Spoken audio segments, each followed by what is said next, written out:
Hello team, welcome to another ATP Geopolitics video with myself, Jonathan M.S. Pierce. This is a Ukraine war live stream. Well, it is at the moment. It won't be when it's not, of course.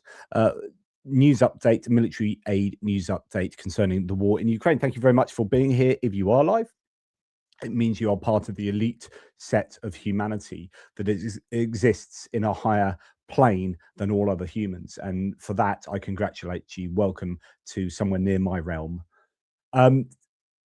We have lots to go through today. It is a few days since I've done a military aid update, and my goodness, stuff is happening apace. Not that there are huge amounts of packages of aid going out to Ukraine, but there's lots of stuff to do with funding, loads to do with investments and the production of drones inside and outside of Ukraine. And we've got some Firepoint information to go through as well. It is going to be, strap yourselves in. It's going to be a white knuckle ride of, well, it's not really going to be a white knuckle ride. It's just going to be a huge amount of information that I'm going to offload onto you. And you all are very, very special indeed. Definitely special. We are the specialists of the specials. Right. Okay. I also want to take the opportunity to just show you a bit more of the map that Benny Pye has been developing using the modeling initially of JR that he had done for me to automate some of the mapping processes. But now the map is gone to new places as Benny Pye has been adding more and more stuff to it, and goodness knows where this thing's going to end. He's got loads of ideas of what can be added. I just want to talk to you a little bit about some of the aspects of it as you are all coming into the live stream, because hopefully this is going to be available to you guys as well, so you can go and mess around with this, but not actually properly mess around with it. Let's go and show this then. So here is the basic dark map, right, of what's been going on the front line. We can have a topographical map, we can have a light map, we can have all sorts of different things that I haven't even looked at yet. There is another kind of physical map. We have a satellite map with roads on as well. We've got a different saturation level map, essentially a different color of that as well. And then we have Sentinel cloudless map and a Sentinel true map. Now these ones I believe are like the latest satellite images that are drawn from Sentinel. The reason why it takes a long time to generate, and you've got clouds on them. I mean, this is a genuine map from whenever it is. I need to look more at the details here. I'm going to go, what should we go for? Let's go for the satellite, hybrid satellite map, the usual one. I'll probably use this as my main one. And we are going to look at the firms data. I know this is a military aid video, but just waiting for you guys to get here. If we go to the dark map, you'll see it more clearly. So I've switched on the firms data here, and I want to show you a really cool element to this map. So we're going to go up to Primorsk and Ust-Luga. So you've got Ukraine here. We're going to go up. You can see all of these things. Probably more fires now because this is daytime most recently, and therefore some of these genuine factories will be working. It's not explosions necessarily, it's just working factories. In fact, if we zoom out, just have a look at what's going on in Asia, right? Oh my goodness, you'd think that they are involved in a massive war, but this is going to be a lot of burning. There'll be crop burning going on. That's very much a thing in a lot of the world. There'll be fires burning in terms of that's how they can generate heat and so on and so forth in a way that doesn't really happen in the West so much. So, okay, be aware that these aren't all explosions due to a war, right? But oftentimes where we are looking at places, they will be. And this is what I want to show you. So we are going to look at Primorsk and Ust-Luga. So Primorsk up here, we have some firms data that shows us what has been going on in Primorsk. But even better, we can select this thing that Benny Pye's put in called time since detection. And that shows us, in fact, if we go to the satellite map, so you can see where we're talking about, exactly where we're talking about. So the time since detection, essentially, when it's just red, it's like the last, is it the last 24 hours or something. I need to ask him about that. It's all of the firm's data. But actually, when you go to time since detection, we can see the most recent is dark red, less than 3 hours, up to around 3 hours. Then the red is 6 hours. And the orange is 12 hours. And then greater than 12 hours is yellow. So up to 3, up to 6, up to 12, and then greater than 12. So these yellow signatures are from a longer ago, and they probably aren't burning now. Whereas if you just looked at the simple version of it, you'd think it's all burning now. But this is great because it gives you a sense of, you know, what's going on. So that's really cool. What's going on exactly now? Like, I assume those dark red circles mean that it is still burning now. And then when we go to Ust-Luga, we should get Ust-Luga. Oh, here it is. I was looking at the wrong place. So this is Ust-Luga, and we are going to then look at the different time since detection. So really, I'd assume there's only one fire still burning in Ust-Luga in this top right-hand side, and all these are older sources of heat. Anyway, that is another really cool dimension to the map, and basically you can mess around with all of these different mapping layers or base maps, and then there are going to be other things that can be put over the top, data layers and whatnot, that give us scope for putting things like, for example, strikes on, you know, certain areas with missiles overnight or drones overnight and things like that. So there's lots to get excited about with regard to this map.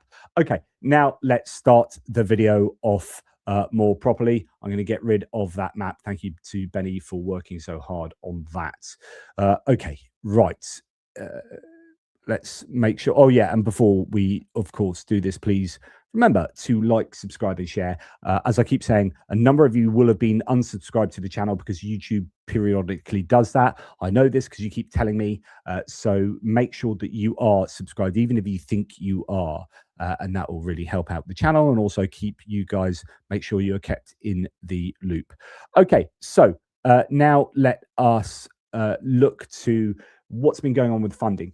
So the first thing is the 90 billion euro fund. Kallas from the EC, European Commission, came to Kyiv the other day, and she announced that unfortunately she has no good news yet for that 90 billion euro amount of funds. Then we heard from the EC that the European Commission that is submitted to Parliament a list of 11 laws that will allow Ukraine to receive up to 4 billion euros, while the 90 billion plan is blocked. Sorry. So the EC is trying to come up with ways around the blocking. Kallas said, today I'm pleased to announce that we are providing Ukraine with an additional 80 million euros. So she came with something of a handout to Ukraine, 80 million euros. Of course, that won't go too far, but it's certainly going to be welcome in Kyiv, obtained from proceeds from frozen Russian assets. And then we got some more detail about the proposed 90 billion euros. So according to the approved documents, the European Commission proposes to provide Ukraine with 45 billion euros in 2026, exactly half of the planned loan funds. 16.7 billion will be allocated to the needs of the Ukrainian budget, 28.3 billion to the Ukrainian army, defense and weapons production. Super important. This is one of the single most important things going on in the war in Ukraine at the moment, or indeed not going on. As part of the technical preparation for providing Ukraine with a loan of 90 billion euros for 2026 to 2027, the European Commission approved a package of documents detailing the scope and support of planning preferences for the purchase of drones for the Ukrainian army. The document now needs to be approved by the EU. A qualified majority vote is required. These measures will allow funds to be dispersed to Ukraine as soon as possible once Hungary lifts its veto. So I presume that the documents, like the details, can just be qualified majority approved, but actually the whole funding still requires this unanimity, and Viktor Orban is being very difficult there. Obviously, there is an upcoming election in Hungary. Some people are still reporting, there's another Politico article saying, look, don't put all your store in Peter Magyar as being a massive supporter of Ukraine. It is not wholly evident at the moment that that's definitely going to be the case, which is, you know, a real kick in the shins as far as I'm concerned. I have a lot of hope that Peter Magyar is going to turn things around, be more European looking, and support Ukraine, certainly in terms of like whether there should be a veto or not. I'm still hopeful for Peter Magyar. I think he'll be very much what Hungary needs, but also he's going to be very well aware that Viktor Orban is campaigning pretty much solely on Ukraine being the enemy at the moment. And in order to try and appeal to some of those Fidesz voters, Tizia and Peter Magyar might be taking on elements of, hey, we're not going to just prima facie support Ukraine no matter what type thing. But we have to wait and see. So anyway, yeah, as mentioned, Kaja Kallas is giving 80 million euros to Ukraine from frozen Russian assets from the EU. The European Commission has also approved a 1.5 billion work program under European Defense Industry Program. So this is a way of helping Ukraine, but from within Europe. EDIP tackles pressing challenges in European defense and security by boosting industrial production capacities, reinforcing cooperation with Ukraine. So I think that's more going to be about, almost similar to the SAFE program, trying to boost European defense and I guess help to stimulate the industry in Europe as well. Now, Ukraine's also received almost $1.3 billion from the government of Japan under the World Bank's Peace in Ukraine project, according to the Prime Minister. The funds are accredited to the general fund of the state budget and are being used for social spending. So that's really good. And what they need are basically these undesignated amounts of money where they can apportion it as they see fit, the Ukrainians. I was wondering about this the other day, whether sometimes they get given a whole bunch of money, but there'll be strings attached to that, and it'll be like, you have to spend that in over here in this way and to do this and that and this kind of project of, I don't know, rebuilding this particular area, right?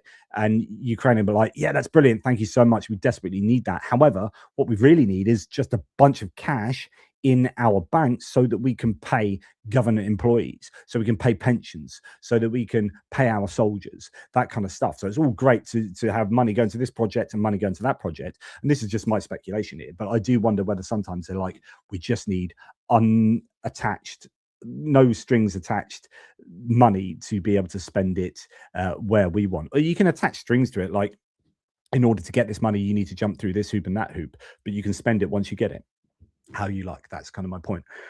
Ireland has announced 40.3 million in humanitarian aid to Ukraine. Andriy Sybiha, the foreign minister, thanked Ireland for its support for Ukraine's accession to the EU and for this year's contribution of 25 million euros to the Energy Support Fund for Ukraine. So that's good from Ireland. Then we have the US allocating $25 million to track, return Ukrainian children abducted and return them abducted by Russia. The US has allocated 25 million towards identifying, returning and rehabilitating Ukrainian children forcibly abducted by Russia, the State Department announced on the 26th. I wonder whether any of that comes out of the appropriations bill for the NDAA, basically the budget for the armed forces in the US. They have had for a number of years now a bunch of money going to Ukraine within that, not separate, apportioned, congressionally validated monies going to Ukraine, but part of the existing defense budget. And I wonder if something like that comes out of that. Latvia's government has decided on a support package for Ukraine worth 6.8 million euros. Support package will strengthen Ukraine's energy grid, shelters, infrastructure, social and civil resilience, and drone capabilities. Okay, so that's all I have for the funding at the moment, but there still seems to be this element of not knowing what's going on with regard to the 90 billion euros. Vigo says that was a separate bill in Congress. What, just separate 25 million, just completely one off? Interesting. Thank you if that's true, Vigo. Appreciate that. Okay. Yeah, but the 90 billion euros is the big thing. That has to be sorted, because I think Ukraine's future depends on it. And where the Ukraine is succeeding at the moment in scaling up production of all of these long distance weapons, like, that is contingent upon monies coming in. They keep saying, look, we can produce more and more of this stuff, we just need the money to do so. That's your 90 billion euros. They really absolutely need that. Like the future of Ukraine in this war is connected very closely to that money. I'm absolutely positive. Now I know the Baltic states have put forward, Baltic and Nordic states, sorry, have put forward this, very importantly, the Nordic states, because most of the money would come from them, put forward this plan that they can give maybe 30 billion euros of funding to Ukraine, sort of bilaterally, underwritten by goodness knows what. And that's fantastic. So if that is still, I mean, I haven't heard talk of that for the last 3 or 4 days, but if that is still a viable option, then that could be a last ditch effort to get Ukraine out of the doo-doo and allow the $90 billion to be arrived at later, after some shenanigans. But we'll have to wait and see. Right. Okay. On to military aid. We're going to start with the US. So first of all, we had the news from the Washington Post and others that the US was taking money given to the Pearl Initiative, which is expediting equipment from the US to NATO allies, actually, and then NATO allies getting it to Ukraine. And it's this whole idea that Trump keeps saying, look, we're not spending a penny on Ukraine. We are just selling. We're basically making money off Ukraine. We're selling weapons to NATO, and I presume they get them to Ukraine. Anyway, there were all these rumors that the US is using that money not to get stuff to Ukraine, but to expedite replacement weaponry and munitions to the Middle East, to replace what they've expended in the Middle East. And of course, that's highly problematic for Ukraine. Now, the US has come back and said both that we're not doing that, and also that actually that's part of how it gets used anyway, and it's not a problem. It's just, moving stuff around and moving things from here to there, but eventually, you'll get it type thing. I don't know if that's allayed people's fears, but that has been claimed as being this thing. And then we hear this: the US just took over $126 million from Switzerland's fighter jet accounts to cover missile shortfalls in the Iran war. So, similar sort of scenario. Switzerland did not approve this. Switzerland did not consent, says Shanaka Anselm Pereira. Switzerland had already frozen its Patriot payments after learning deliveries would be delayed for 5 years. The US circumvented the freeze. SRF, Switzerland's national broadcaster, reported on March the 26th that Washington redirected Swiss funds originally allocated for 36 F-35 fighter jets to cover Patriot air defense shortfalls using the Foreign Military Sales Pooled Trust Fund, a structure that allows the Pentagon to reallocate payments across a buyer's contract without the buyer's permission. Swiss armaments chief Urs Loher confirmed the diverted amount as is a 3 low-digit million, so not a huge amount of money, Swiss francs, and called the situation very unsatisfactory. The money Switzerland paid for jets is now subsidizing a war Switzerland refused to participate in. Bern halted new arms exports to the US on March the 20th, citing the Iran conflict. Switzerland rejected 2 US military flyover requests linked to Iran operations. 200 years of armed neutrality, and Washington reached into the accounts anyway. So on and so forth. He goes into a big analysis of that, saying that Switzerland is a canary, a neutral country with 2 centuries of armed neutrality, has just had its fighter jet money taken without consent to feed a 4-week-old war that burns 18 months of interceptor production every 96 hours. Every US ally with a pending defense contract should be asking one question: whose account is next? So these two things, I think, are very much linked, and there is a very real outcome here, a very real potential outcome that Ukraine suffers as a result of the war in Ukraine. The war in Iran. So that is a deep concern for Ukraine. Now, going on to the UK, the UK has committed a further £100 million air defense package for Ukraine to protect cities and critical infrastructure. So that's really good news there. In fact, I should probably I forgot to look at exactly what was included in the package there. But it would likely be things like missiles, like the Martlet missile and whatnot. In fact, if I go pounds, 100 million UK, Ukraine. Right, here we go. 5 days ago. Yeah, so this is it. $133 million, £100 million package, help bolster protection of frontline troops and key national infrastructure against Russian bombardments. It will Yeah. It comes on top of the 500 million already pledged. Yes, so exactly this. Quick delivery of air defense interceptors, as well as over 1,000 lightweight multi-role missiles, the LMMs. Those are kind of the martlets that Ukraine widely uses. Bolster the February package. So it's just, I think, extra air defense stuff.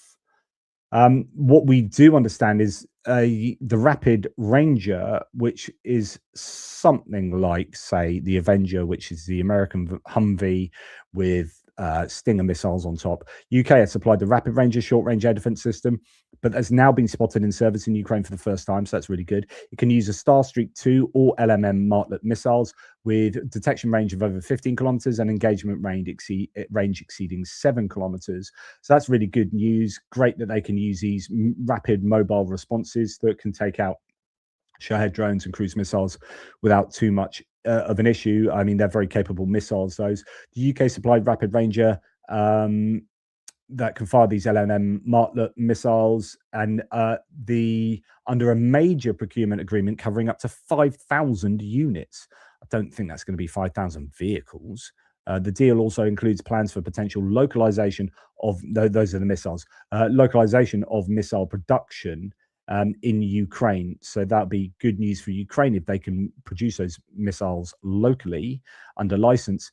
I don't know how many of these Rapid Ranger vehicles they have received or will receive, but they are using them already to shoot down Russian air targets, as Max 25 is building a a multi-level small air defense system combining different types of weapons. I mean, they have got so many different weapons to use on the front lines. That produces its own challenges, doesn't it, with the logistics footprint and training and all sorts. But this looks like a pretty capable bit of kit, and it's new, and it fires decent missiles. Those Starstreak missiles are absolutely lethal. They are really good stuff. Yeah, I wonder what the missile costs. Rapid Ranger uses LMM missiles, and if you divide a 1.16 billion pounds 2025 package by 5,000, that comes out roughly 230,000 pounds per missile. I don't know. I wonder if there is how much do LMM missiles cost. Let's ask the internet. Take this with a pinch of salt. Obviously, they say 50 to 71,000. So it's a lot less than that. 50 to 71,000 for each of those missiles. So if you use one of those missiles to take out a Shahed, that's broadly parity, assuming the Shaheds are like, I don't know, we're hearing so many different values for the Shaheds, but one of the ones I take seriously is the one about 55,000. I don't know why I take that one more seriously. They used to be a lot more, but I think they've come down in price. Now, Latvia has begun transferring batches of CVRT armored vehicles. I did report this previously to Ukraine. Deliveries ongoing to strengthen battalion level units, according to Defense Minister Fedorov, enhancing mobility and combat capacity on the field. So it's probably worth looking at the CVRT. I hadn't got that ready, but here we are. Combat Vehicle Reconnaissance Tracked. That's what the T stands for. And here we go. It's a family of armored fighting vehicles developed in the 60s and onwards, obviously much newer iteration now. These, although they're all these different iterations actually, so the British have provided most of these. So we've had, or certainly had Spartans. Sure, we've had the Scimitar, had the Stormer, definitely. I can't remember some of these other ones. Anyway, I wonder if these are older ones than some of these have been withdrawn, but not all of them, or whether they are ones that are being produced now. But anyway, Latvia is getting them over to Ukraine, so that's really good. Now we're going to go on to Germany, I believe. First, I have reported this previously, but German Chancellor Merz has said that they will not supply Tauruses to Ukraine, breaking his earlier promise, which was made before he became Chancellor. I said this at a time and in the context that you naturally know, but at that time, I assumed there were enough operational Taurus cruise missiles in the Bundeswehr stock that we could deliver to Ukraine. Today, Ukraine itself has long-range weapons in its depots, some built with our help, which are much more effective than the relatively small number of Taurus missiles we could have delivered. Ukraine is better armed today than ever before. However, Ukraine has significant funding difficulties, and that's why at the moment we are not solving a problem with additional weapons. The weapons are there, but we need to mobilize money for Ukraine so these weapons can continue to be produced. So I think he's saying, one, we don't have enough of them, and two, Ukraine have produced their own weapons that are just as effective. So we just need to get the money rather than deplete our own stocks. And there's probably a bunch of other arguments to do with proprietary, knowledge, technical knowledge that they don't want to lose in using those, giving those missiles to Ukraine, and those missiles ending up in Russia, and Russia can look at the remains of a missile and start putting together how they work, etc., etc. The German arms manufacturer Hensoldt, which among other things supplies the TRML-4D air surveillance radars, they are integrated into the IRIS-T SLM fire units. They've opened an innovation hub in Ukraine. One of the aims is to enable Ukrainians to operate, maintain, and rapidly restore systems to operational readiness independently. Absolutely brilliant. Ukraine has had a number of these sort of facilities built from different manufacturers who supply different pieces of equipment to Ukraine, where they can repair to some degree elements of, I'm sure, Leopards and Bradleys and other bits and pieces, Humvees. And here is Hensoldt, because they have a number of these radars and bits of their kit in Ukraine, then it makes a lot of sense that they have some presence in Ukraine as well. So that's good for them, for Ukraine. According to Kyiv's mayor, Vitaly Klitschko, the German cities of Leipzig and Hamburg have donated a total of 72 generators, 60 kilowatts and 300 kilowatts, to the Ukrainian capital since January this year as emergency winter aid. So that's really good. The final batch of power generators arriving just the other day. Germany helping both from a governmental level, a national level, but also very much so from a regional and citywide level. Spain will donate 5 PAC-2 Patriot missiles, not a lot really, but it all helps to Ukraine to bolster their air defenses as Kyiv struggles with shortages during continued Russian strikes and reduced external support. These are the PAC-2 missiles for the Patriot weapons system, but they are not particularly able to take down ballistic missiles. These would be more for planes, helicopters, and drones and cruise missiles rather than ballistic missiles. Now, French car manufacturer Renault has, in fact, I have now a lease Renault, an electric Renault Scenic that I absolutely love. And part of the reason I chose that, not only because it's a very good deal, but also partly because I wanted a European built car. Ideally a British built car, but we don't have many at the moment. And I wanted a company that's actually helping Ukraine. And I knew that these guys were considering opening manufacturing facilities for drones. So I was like, I'm going to go Renault. And I've gone Renault, and I'm super, super happy with it.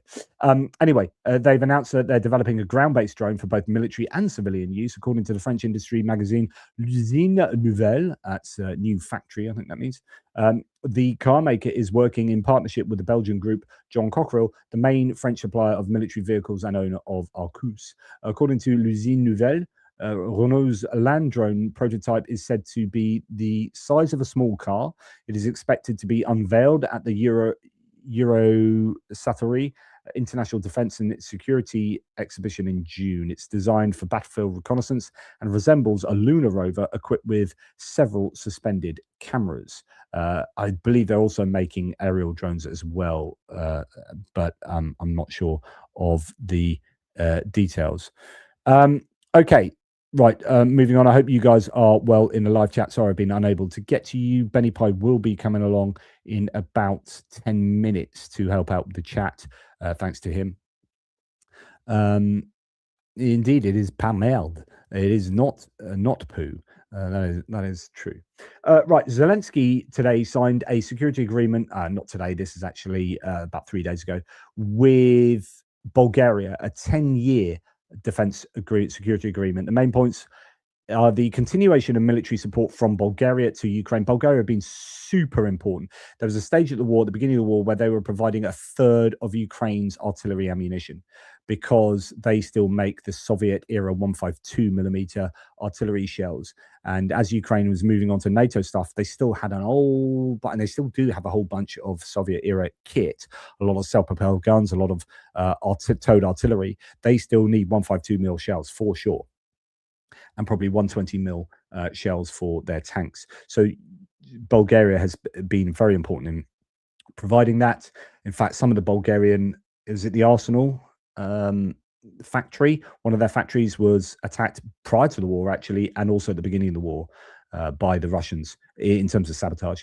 The main points are the continuation of military support from Bulgaria to Ukraine. Important point is a joint production of various weapons, including drones. So Bulgaria and Ukraine, like many, many countries, are now going into joint production.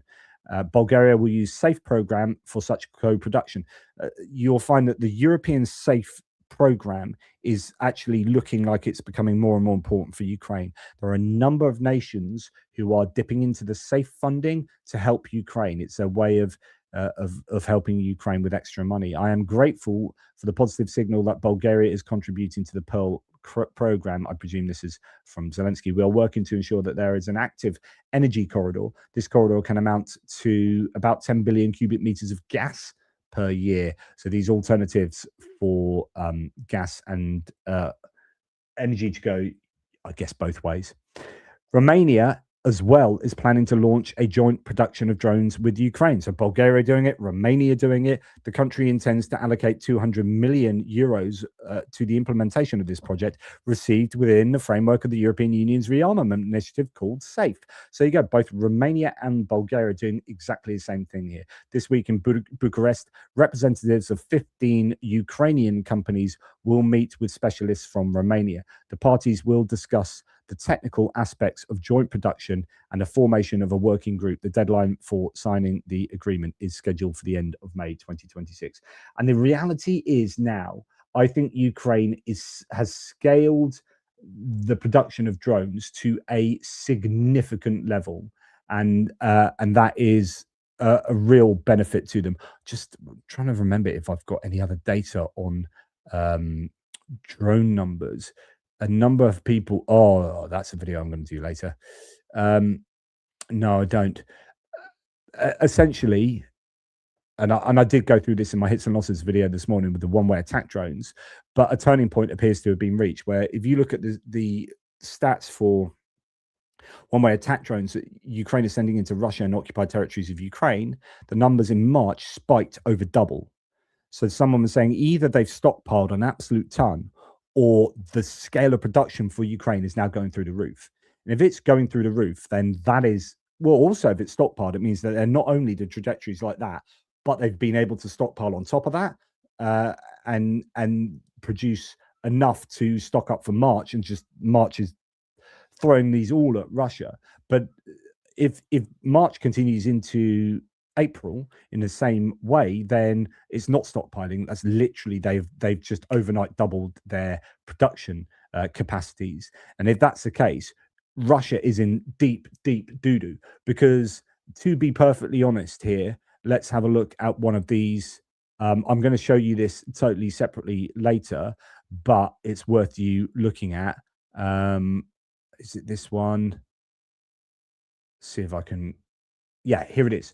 Right, so this is what took place last night. So this is the airport in the Kirovskoye airport in Crimea that was absolutely hammered, and it was hammered by these drones, right? And they took out Orion, these kind of MQ-9 Reaper type drones, Orion drones. They destroyed 4 boards.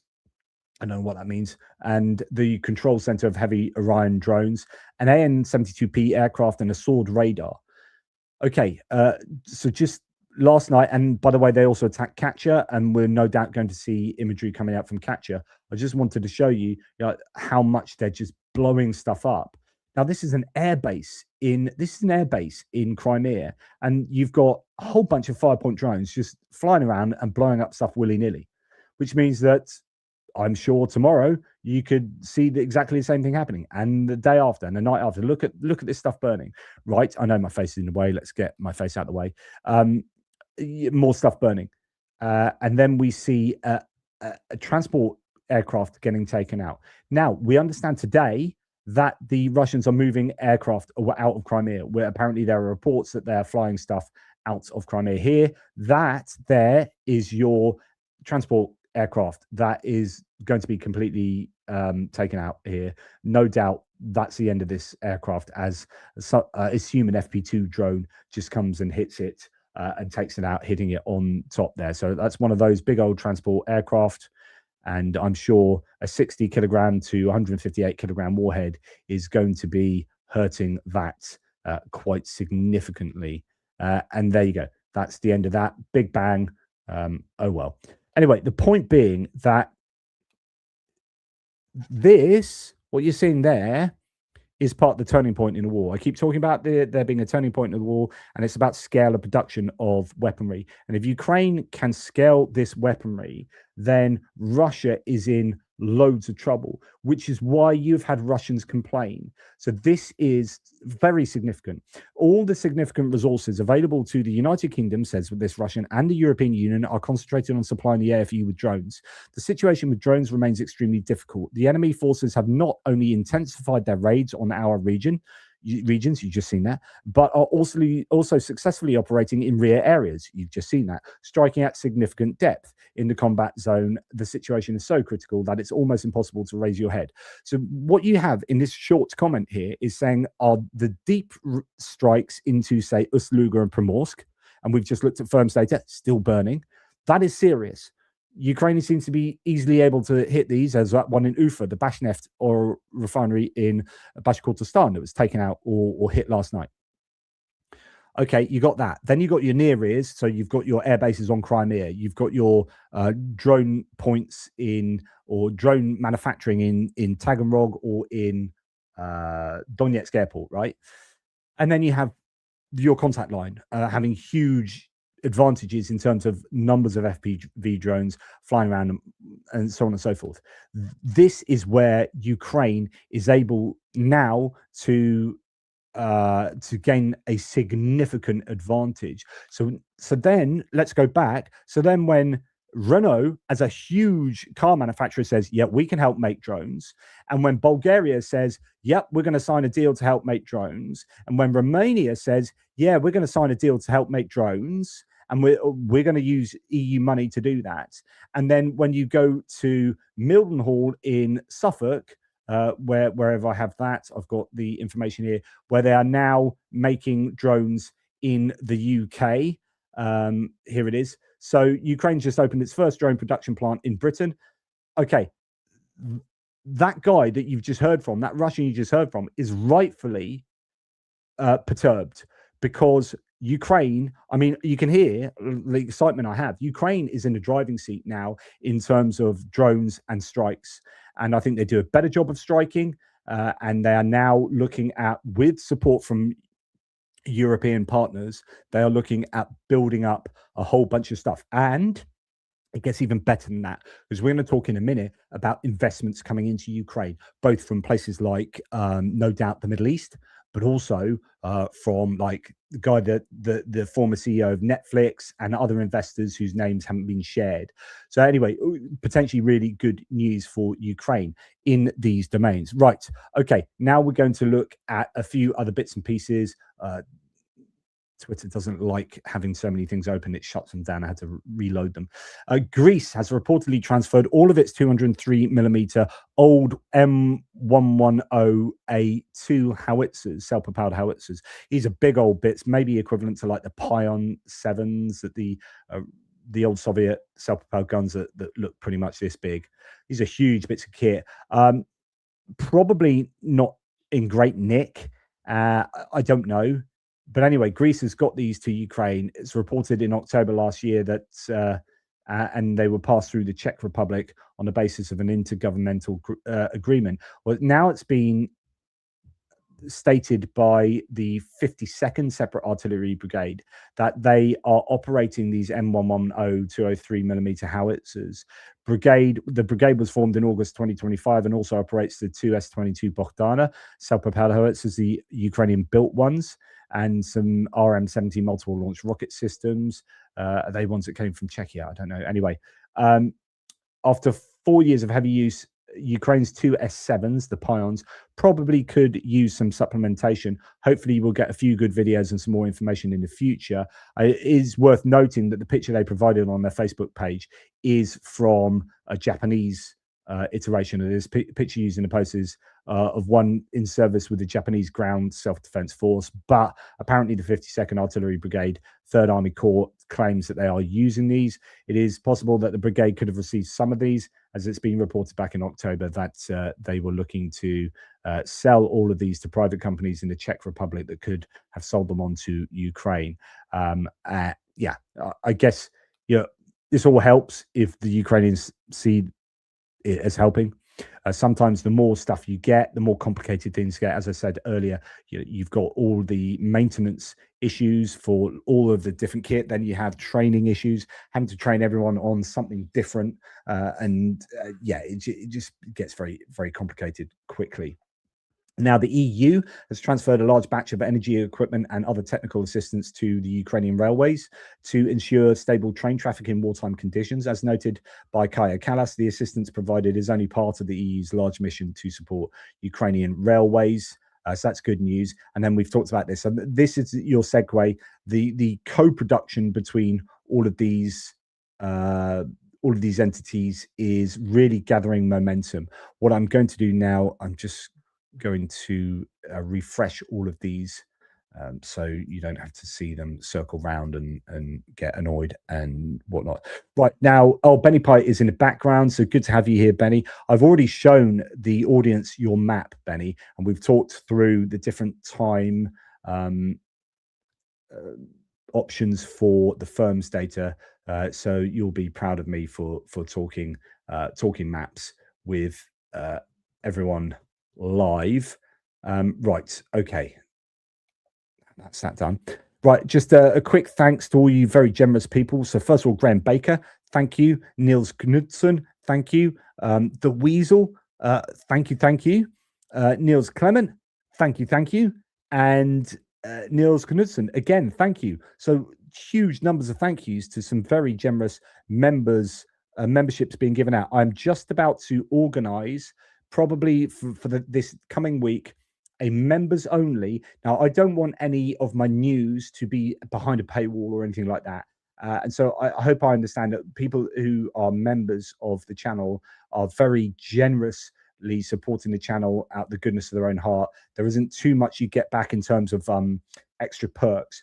But what I want to do is not a news one, but just a kind of like we're down at the pub. Ask me anything.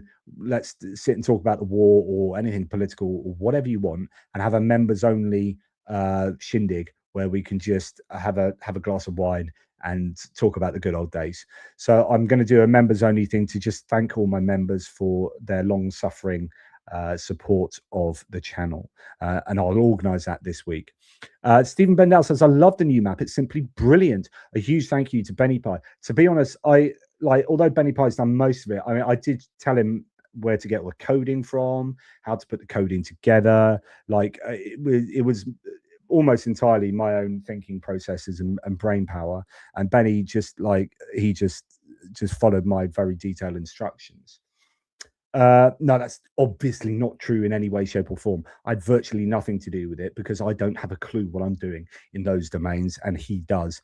And with his oversized intellect and knowledge, has managed to do some amazing things with that map in a very short amount of time. And it's only going to get better and better, I think. You know, when I said the other day, when I first showed it to you on a mapping update, I was like, the labels are a bit funky, didn't show in this way, or the spelling was not correct, or didn't show Murnau correctly. And then lo and behold, now look at it, labels are amazing, and we've got roads on there and all sorts of things. So, you know, funky, it's awesome. Okay. Did I sound a bit narcissistic, like drunk? It was all about me. No, it really wasn't though. The thing is, I joke, Trump, he genuinely believes his ridiculousness, his ridiculous claims. Right, okay. Moving on to Ukraine. So we got a whole look at these. Look at all of these bloody millions of tabs open here in terms of what Ukraine is doing.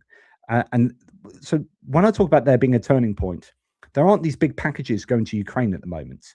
But what there is happening is the facilitation of Ukraine to stand on its own 2 feet and make its own stuff.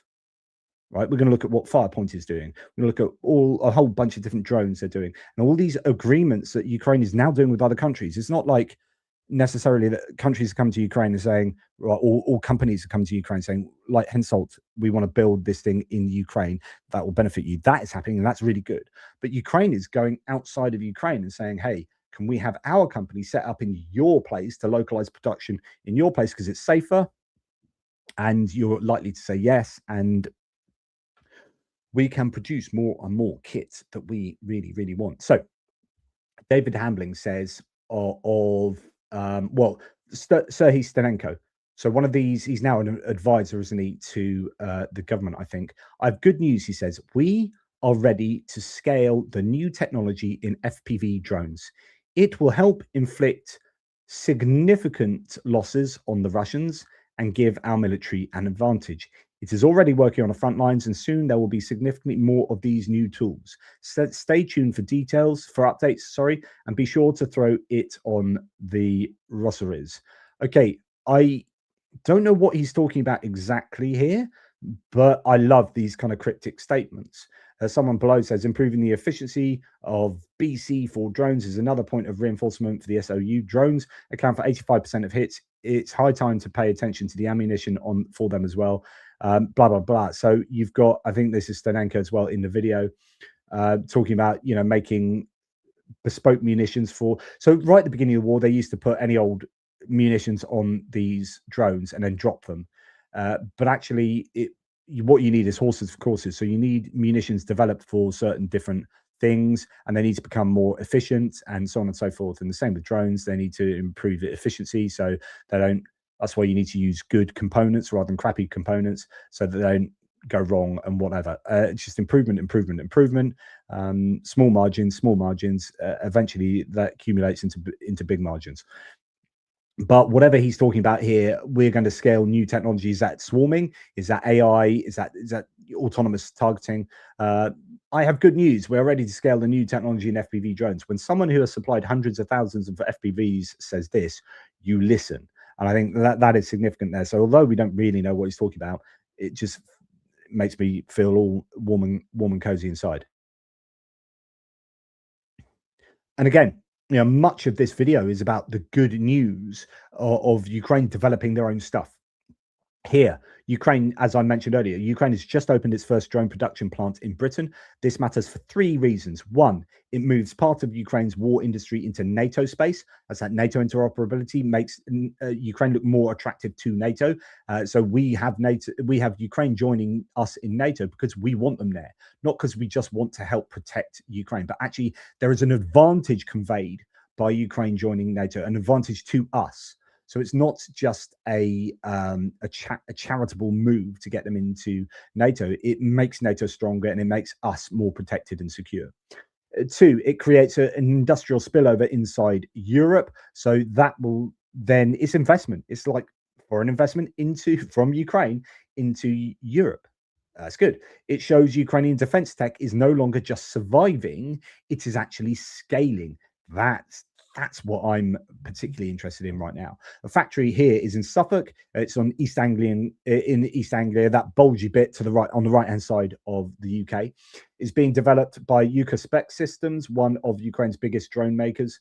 The UK government said the project involves £200 million in investment and could create up to 500 jobs across the sites and supply chain. This is not about cheap FPV spam. The plant is tied to more advanced ISR systems. So it's not just simple quadcopters. These are intelligence, surveillance, reconnaissance drones, like the PD2 and the Shark family, drones used for reconnaissance, target detection, and artillery correction.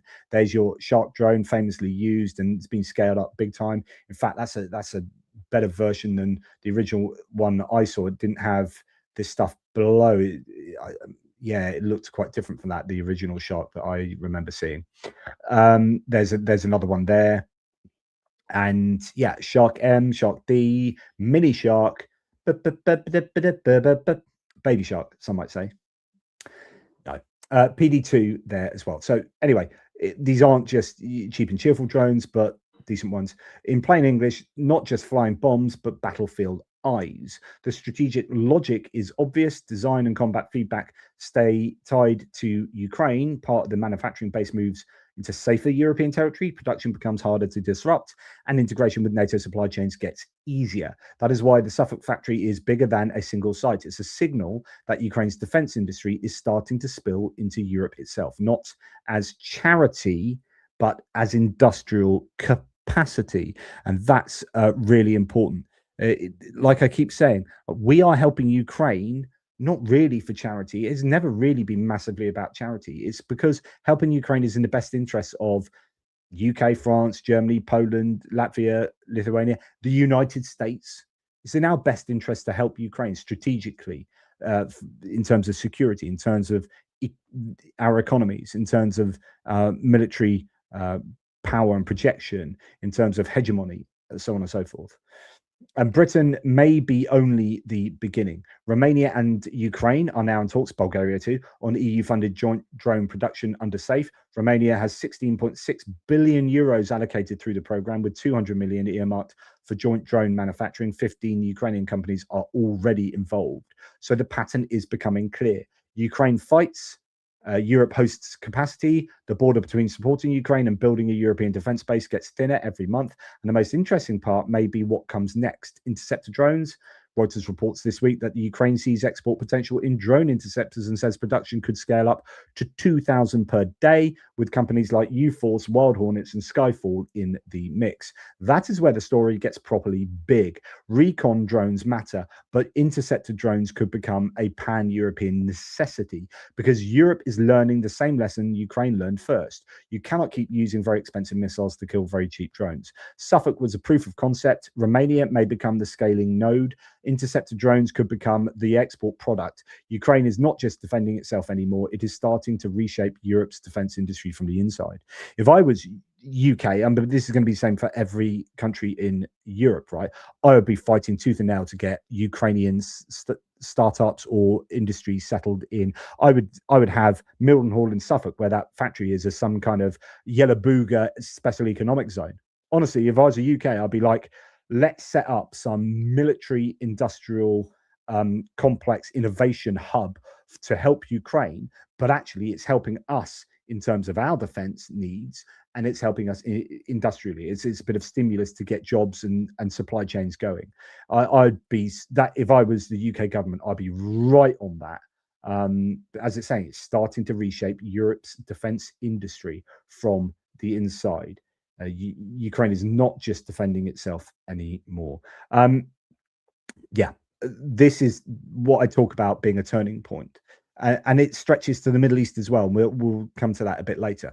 So Mikhail Fedorov, the MOD, the Minister of Defense, has said that they are strengthening cooperation with the EU in the field of defense and launching new joint defense projects, joint production, combat testing, investments in defense industry. 260 million euros under USI. I presume that's some kind of a project there.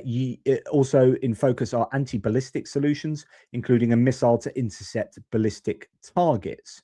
Okay, we'll come to that. In fact, let's come to that next, because that was just mentioned. Ukraine Context writes, recently work has significantly intensified in Ukraine to increase its capabilities for the production of its own anti-ballistic missiles for air defense. Now, I don't know if this is making like combat, I've got an Epson printer.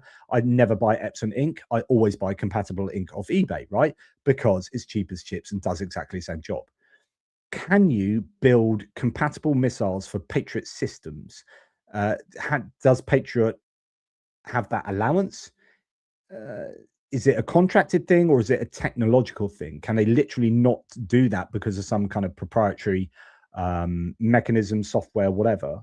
Or can they build their own missiles and just use those? If it's about the missiles more than the launcher, can they get an anti-ballistic missile and whack it on an older form of launcher? I don't know enough about this kind of stuff to be able to comment here, but I'm sure Ukraine are going to be working long hours to find workarounds here. So Ukraine context says this concerns both the modernization of ammunition for Soviet systems and the localization of production of components for Western complexes. So can they, but they've been wanting to build Patriot missiles for ages, and they've just been waiting for the green light for the US that has never come. In this direction, Ukraine cooperates with several European countries. Okay, we're going to come back to missiles in a minute with some Firepoint news. But first, I want to dwell on this investment side of things. Now, part of the reason I wanted Netflix to win the contract or win the ability to merge with Warner Brothers at Discovery is because Netflix aren't complete bastards. Larry Ellison and his son David Ellison, who own Skydance, now merged with Paramount Skydance, have taken over CBS, changed CBS to become a mouthpiece of Donald Trump. They are now taking over Warner Brothers because it was clear that Trump really favored that, and they promised to completely change CNN, which is part of the Warner Brothers Discovery suite, right? So they're going to change CNN and turn that into the mouthpiece of Trump as well. And this is how dictatorships work. Anyway, Netflix weren't ever going to do that. Netflix, like the guy that runs Netflix, already supports Ukraine, or the guy that the co-founder, Reed Hastings. Just he's not a bastard in a way that Larry Ellison and David Ellison are. Undeniably bastards.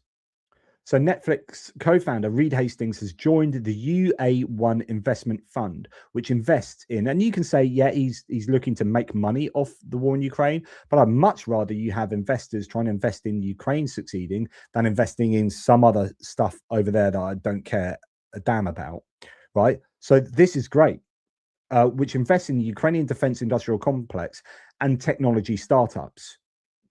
Now, it is more serious in this because actually he's just the tip of the iceberg potentially. So Netflix's co-founder is now betting on Ukrainian weapons. I can't say, says JP Lindsley, he's a conservative journalist.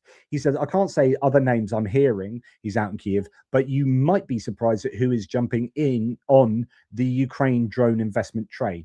I assume, I mean, already you've got the Power Us. So you've got this drone company that has already won.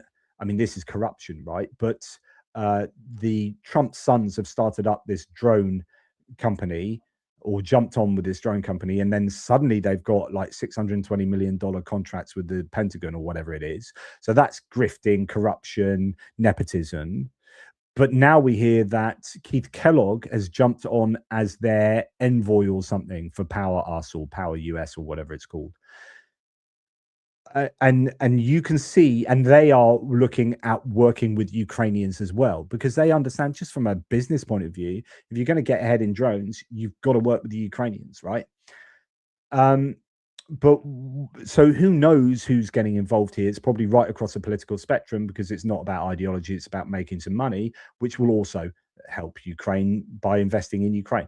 But this can be reported. Reed Hastings, a Netflix co-founder, has joined UA1 VC's investment push into Ukrainian military innovation, according to Ukrainian presidential advisor Commission, top-notch guy. Hastings has also donated to pro-Ukraine charity Operation White Stork, whose head of mission is a partner at UA1 along with Commission. The team was featured in CBS News 60 Minutes' excellent report on Ukraine drone tech. So one good thing that CBS's 60 Minutes it certainly has been devalued recently, and they've had people walk out and all sorts because it's become a mouthpiece for Trump to some degree. But it has produced a really good report on drone tech in Ukraine. Instead of investing in Ukrainian battle-proven drone tech, others are choosing to invest in a drone startup led by the Trump sons. That's what I was just talking about, who will use a Florida golf course for testing. It's no longer April Fool's. Yes, this is real. Now, they are hoping to the Trump sons, they are hoping to work with the Ukrainians, but I don't know if the Ukrainians have agreed to that. I wouldn't want to go anywhere near them personally.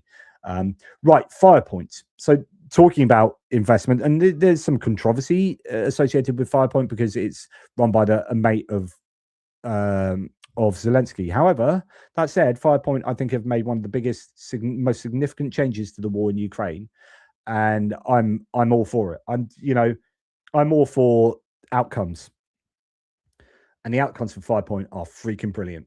So we're going to start with talking about the Flamingo missile, the cruise missile, big old 1,150 kilogram warhead.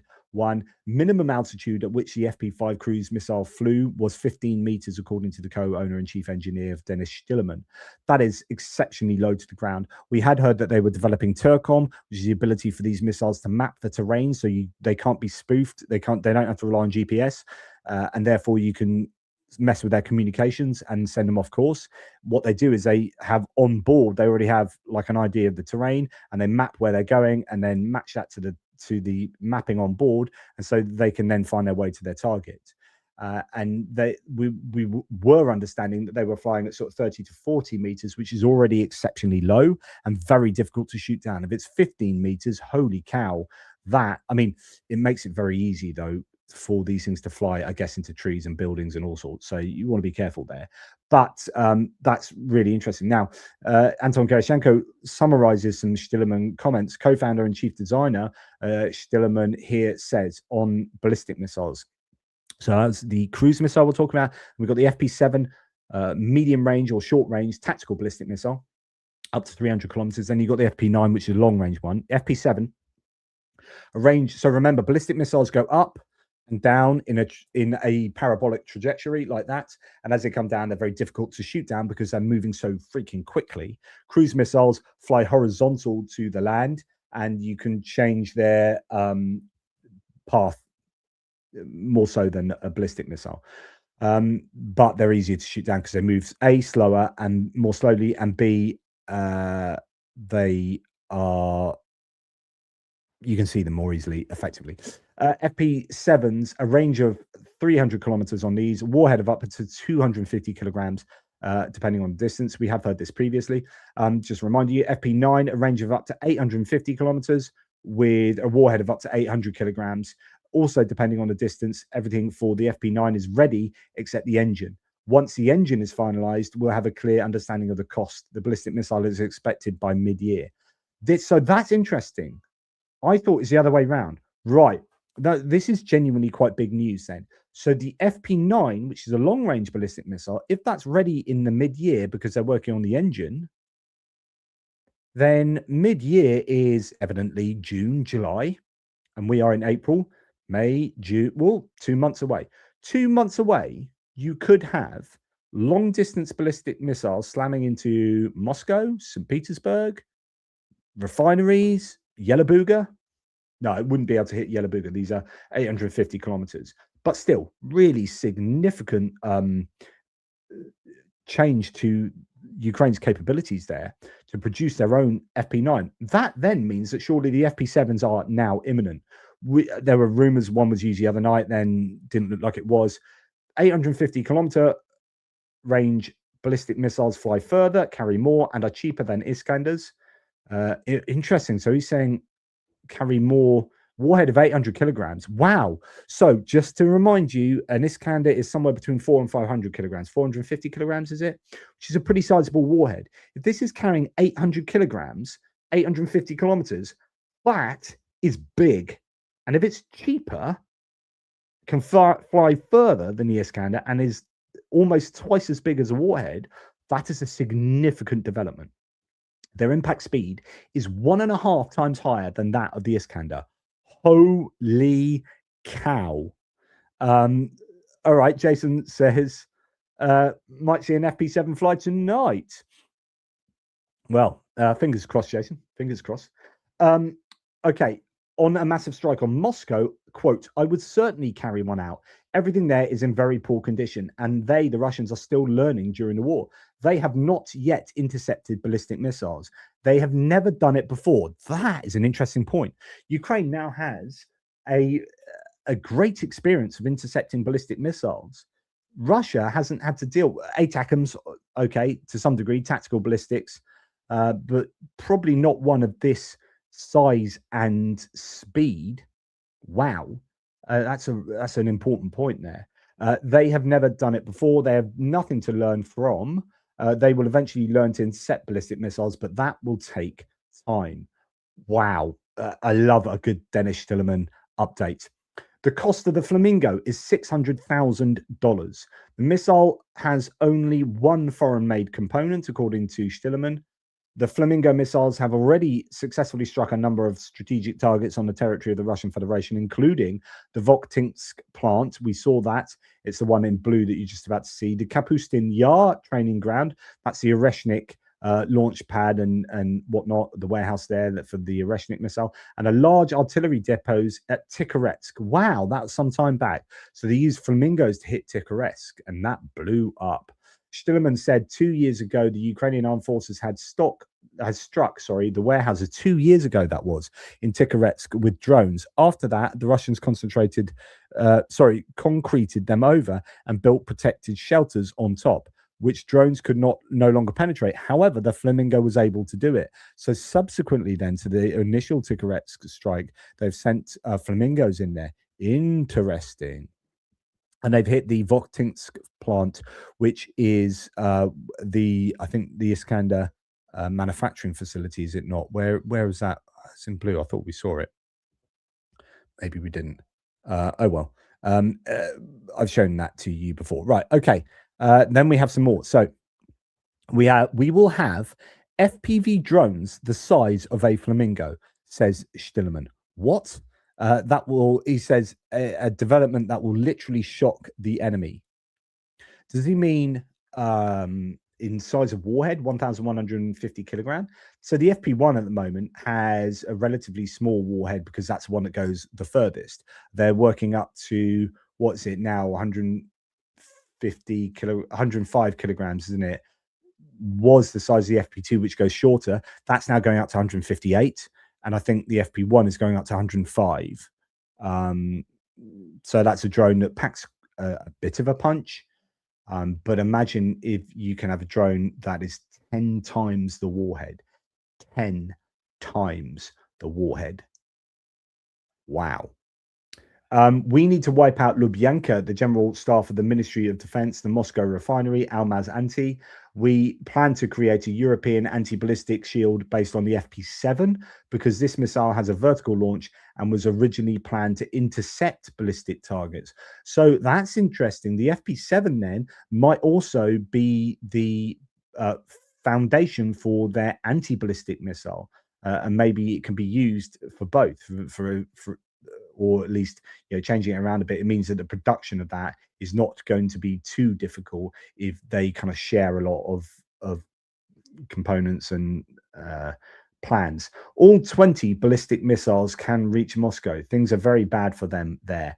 I don't know what he means by all 20. Does he mean that if you sent 20 ballistic missiles, they all would reach? Or has he designed 20 different ballistic missiles? That would be insane.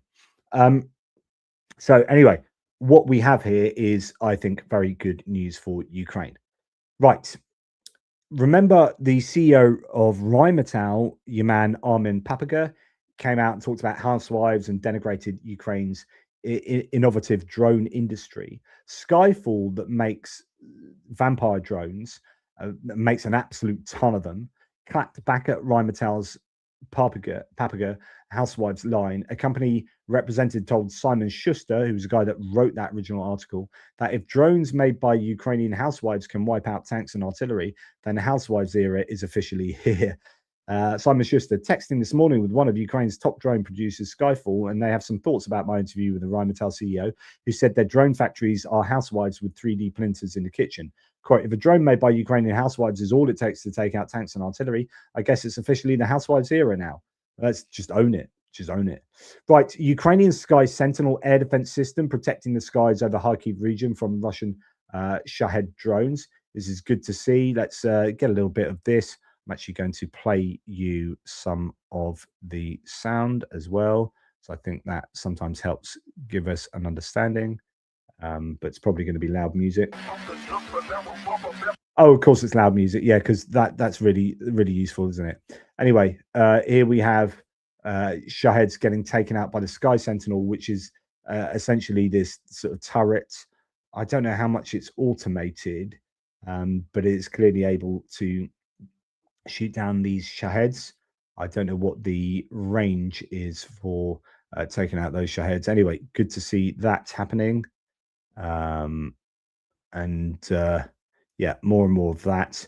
I think as part of this video, there is a bit of the Sky Sentinel firing. Oh no, oh, where is it? Is it not at the end? No. Oh, where's it gone? There is a video of the Sky Sentinel firing. I don't have it. That would have been for. Oh, here it is. Here, this is one I want to show you. Right, Sky Sentinel is Ukrainian-developed autonomous anti-aircraft turret designed to cost-effectively neutralize drones like Shaheds and potentially cruise missiles, costing roughly 150,000 per unit. It uses a heavy machine gun and sensors to identify, track, and destroy targets. Awesome source. Right, let's have a look at this bad boy in action.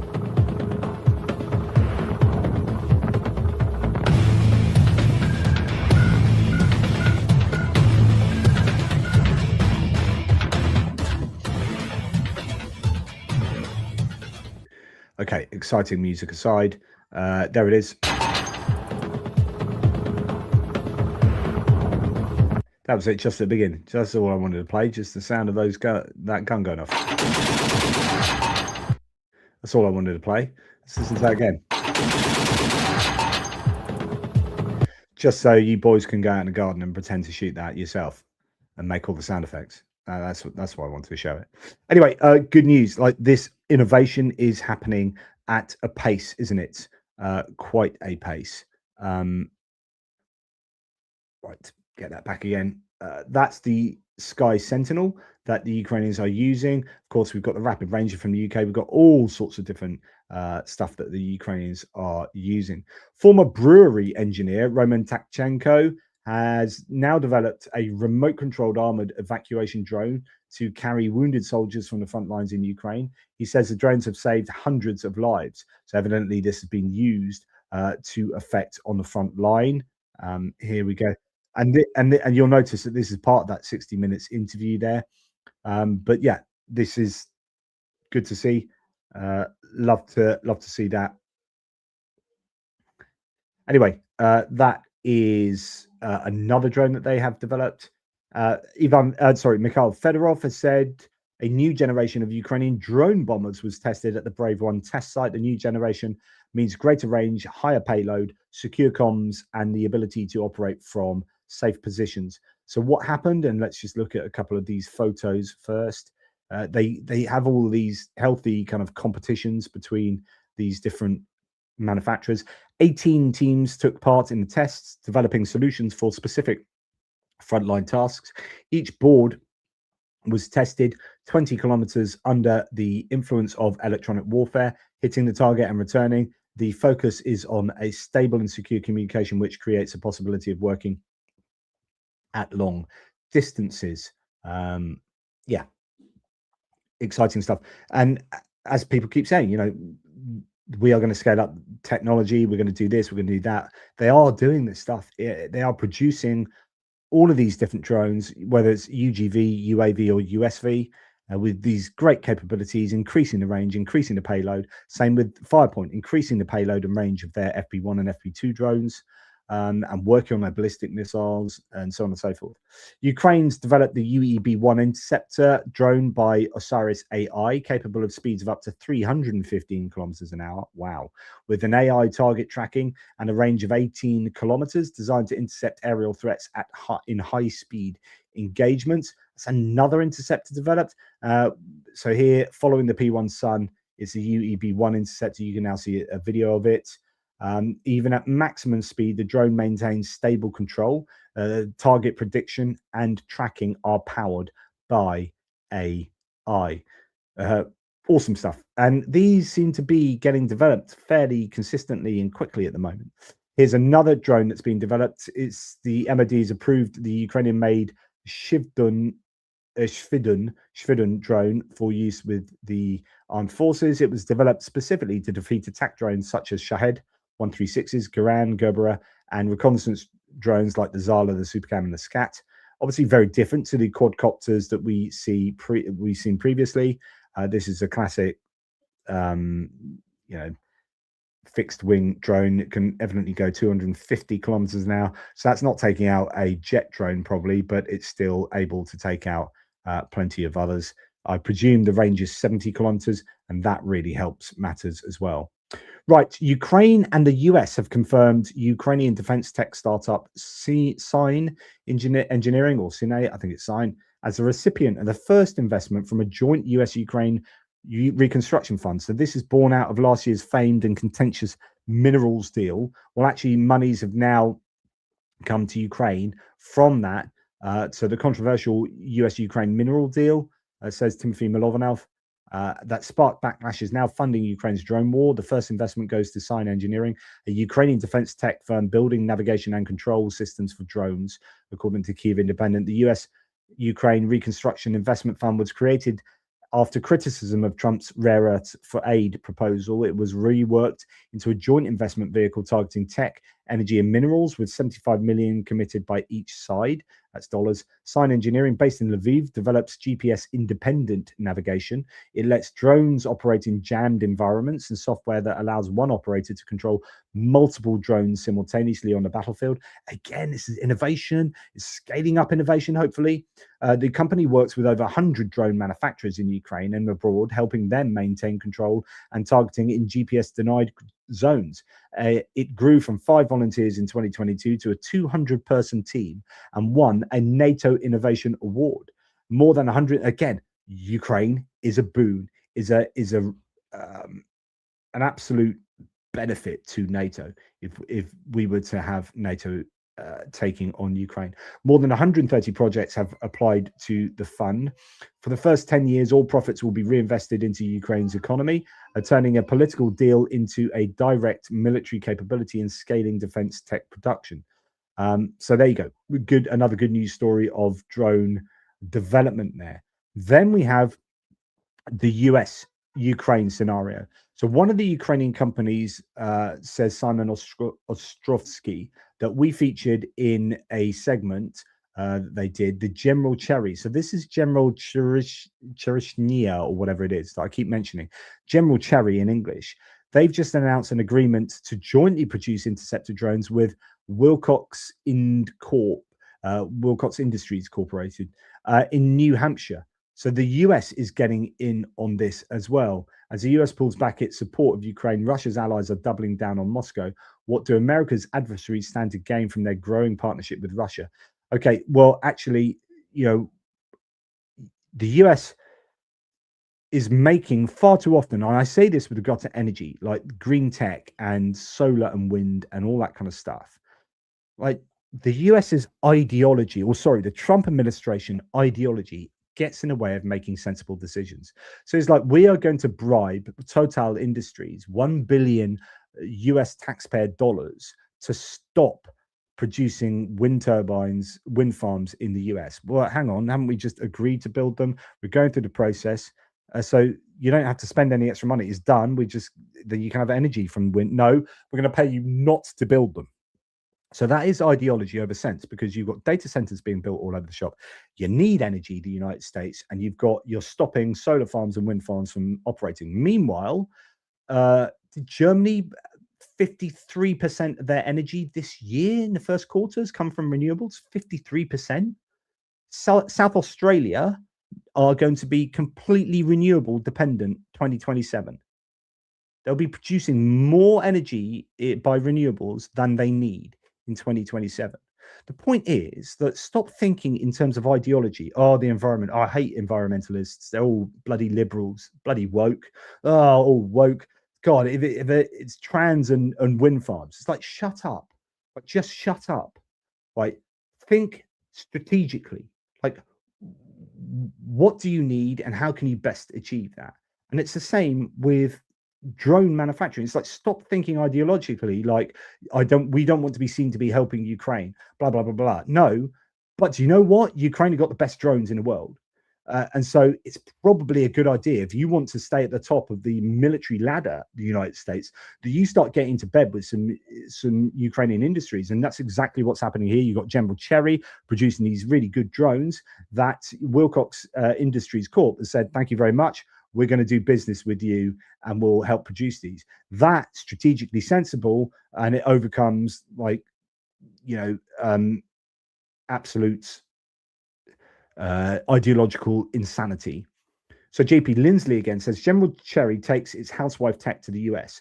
If President Zelensky agrees, General Cherry, the Zaporizhia-founded company that produces roughly 100,000 drones a month and has been selected for the Pentagon's $1.1 billion drone dominance program, will manufacture FPV and interceptor drones on US soil at Wilcox Industries Corp's facility in Newington, New Hampshire. Wilcox is a 40-year-old DoD contractor best known for night vision mounting systems and special operations gear. The venture, whose flagship project would be interceptor drones, still requires approval from the Ukrainian government. But it's happening. And this is Ukraine being able to export their expertise here.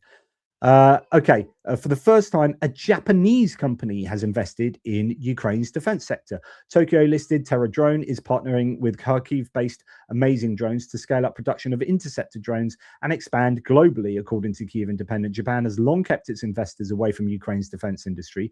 Tokyo realized drones could reach Japan from Russia, China, or North Korea. Terra Drone CEO Tora Tokushiga visited Ukraine, ignored his government's travel advice, and met over 100 defense tech companies. He saw the biggest opportunity not in the crowded FPV market, but in interceptors. Amazing Drones produces them for $2,500 to $3,000 each. The Iran war made the case. Millions of dollars in air defense missiles were used to shoot down drones at a cost a fraction of that. The interceptors cover 32 kilometers at 300 kilometers an hour in a 15-minute flight time. They are currently being field tested in real time with real-time military feedback. Next steps include expanding manufacturing, hiring Japanese specialists, and opening an R&D center. The main barrier is Ukraine's export restrictions on defense products. Amazing Drone CEO Maxim Klimenko said, if we get a license to export right now, there's a really easy solution. We see the situation is changing and there are lots of threats. Okay, so that's the situation there. And then you get the Ukrainians getting cozy with the Gulf states. Ukraine is securing a 10-year defense deal with the Gulf states amid the Iran war. The first priority is weapons, their production, exchange of experience, said Zelensky in Qatar. And then we have so Ukraine and Saudi Arabia are expecting to sign a security cooperation agreement during Zelensky's visit. Well, that's been signed. The deal is reported to include elements of airspace protection and broader defense coordination between the two countries. So that's Saudi Arabia. Ukraine and Qatar, that 10-year deal, joint products, production cooperation, technology partnerships ahead. And then you get these sort of memes. And this is my picture for the thumbnail. Kyiv in 3 days update. So the idea that Russia was like, we're going to be in Kyiv in 3 days. And then in the 5th year of the war, Ukraine is signing defense deals with Saudi Arabia. It's just amazing. Like, Ukraine have been freaking amazing. End of. During the meetings in the Middle East, the supply of PAC-3 interceptor missiles to Ukraine was discussed. Ukraine is negotiating with two countries on the issue, said Zelensky. Zelensky, on the results of his visit to the Middle East, Saudi Arabia, a document was signed between the Ministries of Defense, a path to contracts, technological cooperation, investments, and exchange of experience in protection against ballistics and drones. UAE, agreement on cooperation in the field of security and defense. Qatar, defense partnership for at least 10 years, joint projects, co-production and technologies. And Jordan, interaction in the field of security was discussed. Excellent news there for Ukraine. They are exporting their expertise, as I've said. Ukraine is taking its naval drone game global. Zelensky reveals talks with the Middle East partners to export not just naval drones, but full systems and expertise. Kyiv is also sharing its playbook on breaking Black Sea blockades to help secure the Strait of Hormuz. Ukraine has something to offer. But the problem is the US doesn't like that. Well, the Trump administration, I guess, and their Pentagon wants the US to remain at the top of the hegemonic ladder. We don't want you selling directly to the Gulf states. We want to sell to the Gulf states. They are our minions that we see as controlling. Think of the way that Trump spoke about the Mohammed bin Salman recently, the Saudi crown prince, saying, you know, who would have thought he'd be kissing my ass and that kind of stuff. And that hasn't gone down well in the Gulf states. And that relationship is, I think, probably a little bit tricky at the moment because the US sees them kind of as, in some way, vassal states, supplying them with all of their defense needs. You know, you want Patriots from us, and we're just building up our drone tech now. You know, Power Us have just got $620 million contract from the Pentagon. My sons will provide you with drones. You don't need to go to Zelensky and the pesky Ukrainians for drones. Quote, the US is opposed to Ukraine supplying its weapons to the Persian Gulf countries. That's coming from the Verkhovna Rada, the Ukrainian Parliamentary Committee on National Security, Rachmanin, saying that they want to obtain these technologies from Ukraine and then export them themselves. And that's kind of what Power Us was wanting to do, get into bed with the Ukrainians so they can get their patented technology or whatever, patented technology, and then take that themselves. The Americans take that themselves to the Middle East. But the Ukrainians are cutting out the middleman there, and they don't like that. And as this, albeit, I think, someone who's kind of probably pro-Chinese and anti-American, saying, holy crap, catastrophic morning for the US-Saudi relations. This is the other day. Mohammed bin Salman signed a defense pact with Ukraine without telling Washington. Marco Rubio called to express regret, and Mohammed bin Salman listed American failures to him. Crown Prince said Saudi Arabia will act on its own national interest. Mohammed bin Salman was more diplomatic than Trump, but didn't respond to the kiss my ass insults. The US defense monopoly in the Gulf effectively is over. European defense corridor through Ukraine is now open. 70 years of alliance on pause, and American leverage in Riyadh is now zero. Process that. Trump told a man who controls 12% of the world's oil supply to kiss my ass. That man responded by restructuring Middle Eastern security architecture in a single week. Now, take that with a pinch of salt. But the point is that elements of that are definitely happening. And the US, in pushing Europe away, has caused Europe to expedite their own military investments, military industrial complex investments, defense architecture. And that allows Europe to stand on its own 2 feet and not be dependent on the United States for its kit.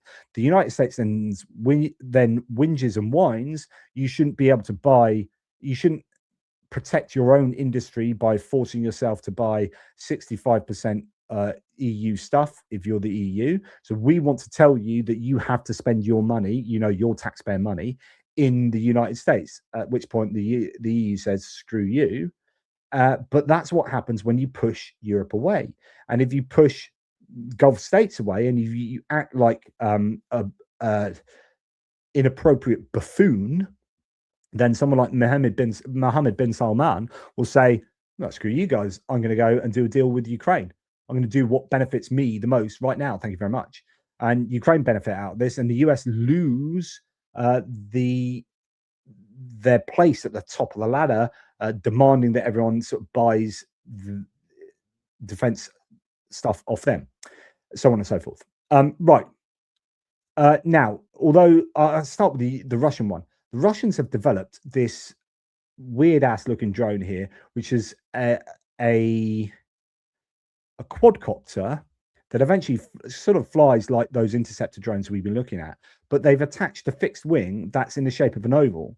And actually, according to them, it's massively increased the range, something to do with flight dynamics or whatever. The Russian ring wing drone, FPV drone, including a larger version apparently intended as an interceptor, they claim that the addition of the closed wing has tripled the range of an FPV to 50 kilometers. The drones take off vertically and then transition into horizontal flight. Now, I don't know about confirmation of those claims, but the Russians are talking about that at the moment. Now, the Ukrainians have come up with their own fixed wing quadcopter drone. It sounds like a contradiction in terms, but it's Roy here says an elegant Ukrainian wing over copter FPV design. It provides additional lift to greatly extend the range. It differs significantly from the Russian KVS ring wing FPV, the wing freely swivels to maintain its optimal angle of attack as the FPV pitches down to increase speed. So as the drone kind of dips down, the wing will adjust in order to keep its lift, helping it aerodynamically so there's less drag in the air. Range extensions of standard 10-kilometer drones reaching 30 to 50 kilometers with the wing have apparently been achieved. If true, that would lend some credence to the Russian claim of tripling the range with their ring wing design. So interesting that both sides are playing around with these ideas of adding wings of various sorts to their FPV quadcopter drones. Close-up views of 3D printed swivel mechanism for the wing of the new Ukrainian wing over drone FPV concept intended to increase range with additional lift. So that's what the wing would sit on to give itself greater lift. Okay, there you go. So we're going to now, just before we get onto the end bit with the Russian stuff, I'm actually going to go there. There have been an awful lot of comments that I need to go through and super chats. We've still got a little bit to go. I said this is going to be a long one. Just again, I want to say thank you to Graham, Niels Knudsen, the Weasel, Niels Clement, Niels Knudsen again, and Stephen Bendal. And then we are going to go to Finnish guy. Thank you very much. ATP still the best. Slava Ukraine, Russian, the lender est. Indeed, no disagreement there. Well, at least with the last bit. The Pirate says, first beer on me, JP. Love the idea of a get together for subscribers, well, for members. Hit like, subscribe, and share. Hit the heart in chat. It helps the algorithm too. So thank you very much for supporting the Pirate, and enjoy I was going to say enjoy your weekend. It's not the weekend. Every day feels like the weekend to me. I lose, especially when my boys are at home, because it's holidays. See, Easter holidays, and so I'm just all over the shop at the moment, having to do family stuff as well as talk endlessly about this. John says, and thank you very much for your super chat. Next time in Ukraine, can you get the troops to say Putin is a cockwomble? Hey, John, good to hear from you, my man. Yeah, I reckon I could get a Ukrainian to say that in a suitably Ukrainian accent. Nice one. Right, a few comments that Benny Pie has picked out. Ed Jones says, it would be crazy for every European not to have a few thousand interceptor drones in stock. Absolutely. 100%. Finn Sweden says, yes, we can have Ukraine in NATO instead of the US. asking for a friend. Benny Pie, I'm proud of you. I'm proud of you, JP. Yeah, you have to go back and watch my talk of the map, mate. Benny Pie, would it be possible to subtract the average firm's data over oh goodness me, he's asking a lot here, Afrikis, over 3 months from the current firm's data? That way it would be possible to filter out regular heat. Clever. This way it would be possible to filter out regular heat signatures, leaving the anomalies. Now that, I don't know, that's probably very difficult for Benny Pie to do. Nonetheless, that's a nice little suggestion, Afrikis. This is why we have lives, right? So that you guys can it's a feedback loop. We're like the drone manufacturers on the front line, getting feedback from the troops. Like, you guys are the troops. We're providing the drones. We're providing the YouTube videos and intelligence information. You guys feedback. I love it. Love it. Your expertise is awesome. Yes. Mark Biscu, it must be remembered, by the way, Mark, I'm wearing the it's from Michael Vuchar, but it's with you in mind, the Tiger Cats CFL top here for you. Good to hear from you, Mark. It must be remembered that the expertise gained by Ukraine being offered to many, including Trump, came and still comes at the cost of a great many Ukrainian lives. Love the shirt. Thanks, mate. Yeah, that is really true. Sometimes I think very cynically about Ukraine when I'm being really strategic, and I have to remember I'm talking about Ukrainian lives. But one of the things that's happening here in the course of this war is that Russia is being massively, massively degraded over time. So into the 50 of the war, it doesn't matter what Trump tells you and his idiots in his regime. The reality is that if you still think that Russia is the enemy of the United States, Ukraine is doing such a wonderful job for the United States in generationally destroying the Russian armed forces to such a huge level. Like 1 million people plus being taken out, wounded or killed, prisoner or deserted, an economy that is on its knees, material that has been fundamentally shellacked. This is everything that the US could want, and that you got Trump going, "Oh, I don't want to help the Ukrainians do that. We'll sell stuff to other people that can help Ukraine." But it's like these guys are doing you the biggest favor ever. And so there is an argument to say that just prolonging the war, even prolonging the war, as horrible as that sounds, is to the benefit of everyone who has Russia as an enemy. Because the longer this war goes on, the more Russia bleeds.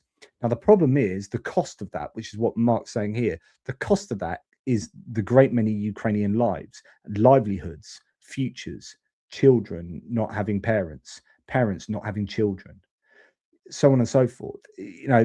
We can cynically look at these kind of calculations, but we must remember always that human lives are involved, particularly these Ukrainian lives who didn't ask for this. So yeah, the longer the war goes on, the better it is for enemies of Russia, but the worse it is for Ukraine's people, the more deaths there are. Raccoon Dog, we need a map of Belgium so we can invade it. A little bit harsh there. A little bit harsh. Maybe he just likes the beer. If JP hadn't been so enthusiastic, I would have built it. Always up for some automation to give JP some time back. Thanks, matey. Awesome. Right. So Benny then goes on about the mapping here. Africa Keys. That's a good idea. If I can get historical data, I'm sure I can. It's totally doable. Thank you. So there you go. Map of Belgium with Queen Doris layer, of course. I'll put it on the list. Just adding to the things. I think we need a layer for under the Black Sea so that you can explore all the wrecks. Absolutely. Get JP to fix his mic. Get him some blue and yellow on it. I do need to put some. I've got my own stickers actually from. There's merch you can buy down below in the description if you want to go down there and check out. What you can get through Redbubble. That'd be fantastic. I get a tiny bit of commission, so it's not like I'm not. It's just some cool stuff there. For example, my favorite. I can't tell you how many times I've worn this top. I'm surprised it's still got any color left in it, and it's still got something on the front. But this is my favorite thin hoodie, which is available down below. I know Da Vinci has one of those in grey, and it looks awesome. Paul Gilbert, I think, has got one. Brilliant. Anyway, that's enough spamming. Ukraine does indeed have a whole set of cards. Finn, Sweden. English Ralph says Trump was bragging about his cards last night. What a knob. I couldn't have been better myself. Ukraine, says Buck, hasn't made any major gains since the big Kharkiv offensive. Do they have any plans to push on to Crimea? And here's the problem, Buck, from the Ukrainian point of view, is that large maneuver offensives are incredibly expensive, especially as trench. So when they were able to do that in Kharkiv, there weren't these trench lines built everywhere, and defensives dug into every tree line and bloody everywhere. So if Ukraine was to try and advance anywhere, it would be incredibly expensive from a point of view of material and personnel. How Ukraine prevail, in my opinion, is doing what they're doing now, which is carefully designed counterattacks in a number of key places to undermine the Russian attacks, and then scale up the production of frontline drones, near-rear drones, and deep strike drones. And then ballistic missiles and cruise missiles. Honestly, you win the war by crippling Russia's economy. And this is why I'm so pissed off with Trump, like tremendously, horrifically pissed off with him. Sorry, it makes me angry, like that this man is ruining Ukraine's chances. Like Russia were on their knees and he invaded Iran, and he's even threatened. Oh, I should have this in the video. So we now understand that Trump has previously threatened to not allow NATO allies to buy weapons off the United States to give to Ukraine unless we come and help in the Straits of Hormuz. He actually threatened that some weeks back. And that just shows that he doesn't care one iota about Ukraine. Had he wanted Ukraine to prevail, Ukraine could have, with the American funding, think of the money that America spent on Iran, right? If they put 1/10 of that into Ukraine, like they would have had so much more capability to do all sorts of damage. To talking about the $200 billion appropriations bill they're trying to get through for those weapons for Iran. If the US went to town on supporting Ukraine and supporting their development of ballistics and cruise missiles, of long, medium, and short range drones, Russia wouldn't have an industry at all, or a gas industry. You could have sanctioned the United States could have sanctioned the crap out of Russia's economy, to the degree that Europe is trying to do, and that Canada and the UK are doing. Honestly, so the way that Russia lose this war big time, the way that Ukraine prevail now is continuing what they're doing. And once the Russian army is just unable to operate because it's been hammered in the near rear logistically, in terms of material, no air defenses, you can start creeping your planes forward a bit, start using more aviation. Then you start getting your F-16s from Belgium. You start getting a few more Mirage 2000s. You start getting your Gripens coming online, and you start getting weapons that can be used on them that are more effective. And you develop your own guided glide bombs. Then you start hammering the crap. Everything that Ukraine has to do really has to be done without boots on the ground. So then you start developing just scale. I keep talking to you about scale, but with scale, you need operators. So if you are building more drones and missiles, you need people to launch and operate those drones and missiles. So it's not just like, I've got 1,000 drones now, I can fly them all like that. No, you need training, you need people, and you need systems, launches for missiles, so on and so forth. But, scale up UGVs. Just get $1 billion into UGV production. Scale up UGVs, send them all in with big machine guns on top, and replace your humans. Ukraine prevails in this war by not using frontline troops to fight against other frontline troops, mano a mano. They have to win this war from a distance. And I've said that since 2022. I've not changed my tune. It's exactly what I said right at the beginning of the war. And it turns out I was freaking right. So I just don't think they have the personnel to be able to do a large maneuver. I think going down to Crimea sounds fun. It's not fun, it's war. But it sounds like something that they could plan to do. I just think that would be insane. I know some people still think that. I just think that's the sort of thing you do right at the end once all the other things have happened. That's the sort of thing you do when Russia's already pulling back. Russia's already collapsing. Their economy's collapsed. They can't recruit. Things are tough back at home. The internet switched off. Starlink's down. Telegram's not working. They've got no oil and gas being exported. Refineries are buggered. Military industrial complex is buggered. They can't build the missiles. They can't build the drones. Ukraine is slamming the near rear with FP2 drones to the tune of not 200 FP1 and 2s a night, 500 FP1 and 2s a night. Bish bash bosh, bang bang bang, biggity bang bang, bong bong bang bang. I'm doing my Trump now. Bang bang bang bang. Then you go, okay, we can start moving on the front lines now, because actually we've decimated the Russians behind those lines, and they are less able and less willing to fight. They're not getting paid because the economy is absolutely cratered, so on and so forth. But do you know how easy that would have been if the US had helped from January the 20th last year? A damn sight easier. Could have it happened already? Possibly. Trump just made the wrong call, and for that I'll never forgive him. I'll never forgive him. He's an evil man, or he's an idiot, and there are evil men around him. What should we nickname the FP7? The housewife? I like it. I like we're done there. Right. Last one before I get back on with that, just to be in front of Stephen Bandal. Thanks, Pirate. Some Norwegian. Carry on here. You're a horrible, Pirate. No, don't do this on my account. Please don't. Please don't. Oh, FFS. Stephen Bandal. No, stop it, people. Stop it. But thank you nonetheless. Very kind. Right. Okay. Let's get back with let's get back to some other bits and pieces that pertain to the war in Ukraine that aren't necessarily full-on Ukrainian stuff. I need to now make sure all of these are rendering properly. There you go. Okay, AJ Simo, Can't compete with Mr. Bandal the Pirate, but here's a beer on me. Thank you, AJ. And I support I really appreciate your long-time support, you and all of the aforementioned. Right. Airbus has conducted a test flight of its new DODT or DT-25 interceptor drone at a military training area in northern Germany. So for those who don't know, Airbus is a European conglomerate that was originally created to be a competitor to Boeing, and people are like, oh, you're never going to compete with Boeing, and it turns out they can. They're also involved in defense as well. They did have a helicopter. I mean, they originally made what's the name of that helicopter that Australia were using, and others.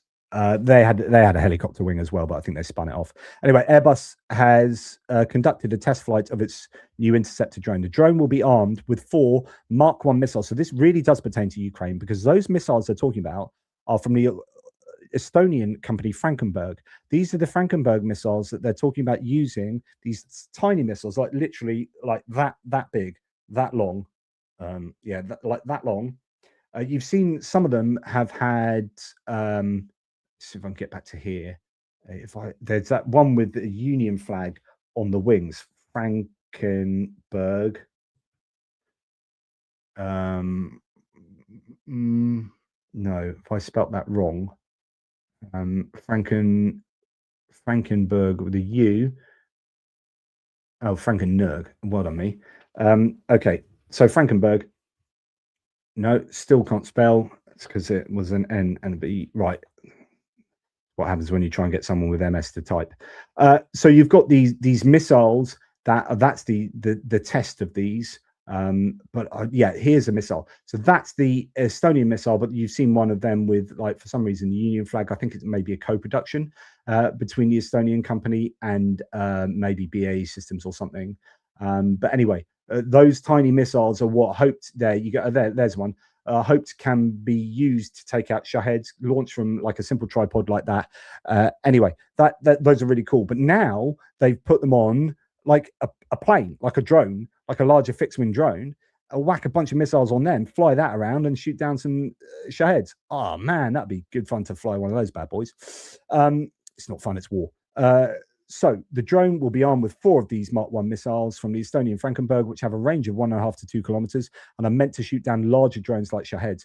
Testing of the system by Airbus and Frankenberg will continue throughout 2026. And this is the video provided by them. It is 4 minutes 51 of video, so I'm not going to play it all, but you can go and see the video and, you know, see how they're designing it all. There's your Airbus thing. It's not a huge... That's not a huge drone either. But those missiles, again, aren't huge. And you can tell it's quite light as well with how easily they are moving that thing around. That's a really light drone, as you would expect. You don't want extra weight on board. So then you catapult it off that bad boy, or not catapult it, it takes off. Or you do catapult it. There you go. Takes off, flies in the sky, and then goes and shoots down some Shaheds. That appears to have, is it 2 missiles? I think it looks like it can take 4 of those. Anyway, yeah, there it goes. See you later. And then I presume it's looking for another drone, a sacrificial drone. Does it fire these little puppies off? Yep, there you go. That's gone. And then it lands by just coming down with a parachute. Interesting. Okay, there you go. Anyway, that is the new Airbus drone. That looks pretty cool to me. So just to prove you don't need $1 million missile to kill a $20,000 drone. Here, the idea is the Shahed, to refer back to the earlier point I made. I said 55,000. Someone's saying it's a $20,000 drone. Bird of Prey modified DODT-25 flew its maiden demo yesterday, autonomously hunted at a kamikaze target. So it's not just that, it's autonomous as well. Fired a Frankenberg at Mark 1, specs a 2.5 meter span, with 3.1 meters long, 160 kilograms, 4, soon 8 ultralight missiles. Wow, eventually be able to fire 8 of those, fire and forget. Brilliant. So it's all kind of autonomous. Autonomously flies, finds a Shahed, fires a missile, and the missile goes and finds a target. 9 months from kickoff to first air kill. cost per shot drops dramatically compared to short range air defenses. So even compared to maybe even the Gepard, where you're firing loads of rounds into the air, but the rounds for that are quite expensive.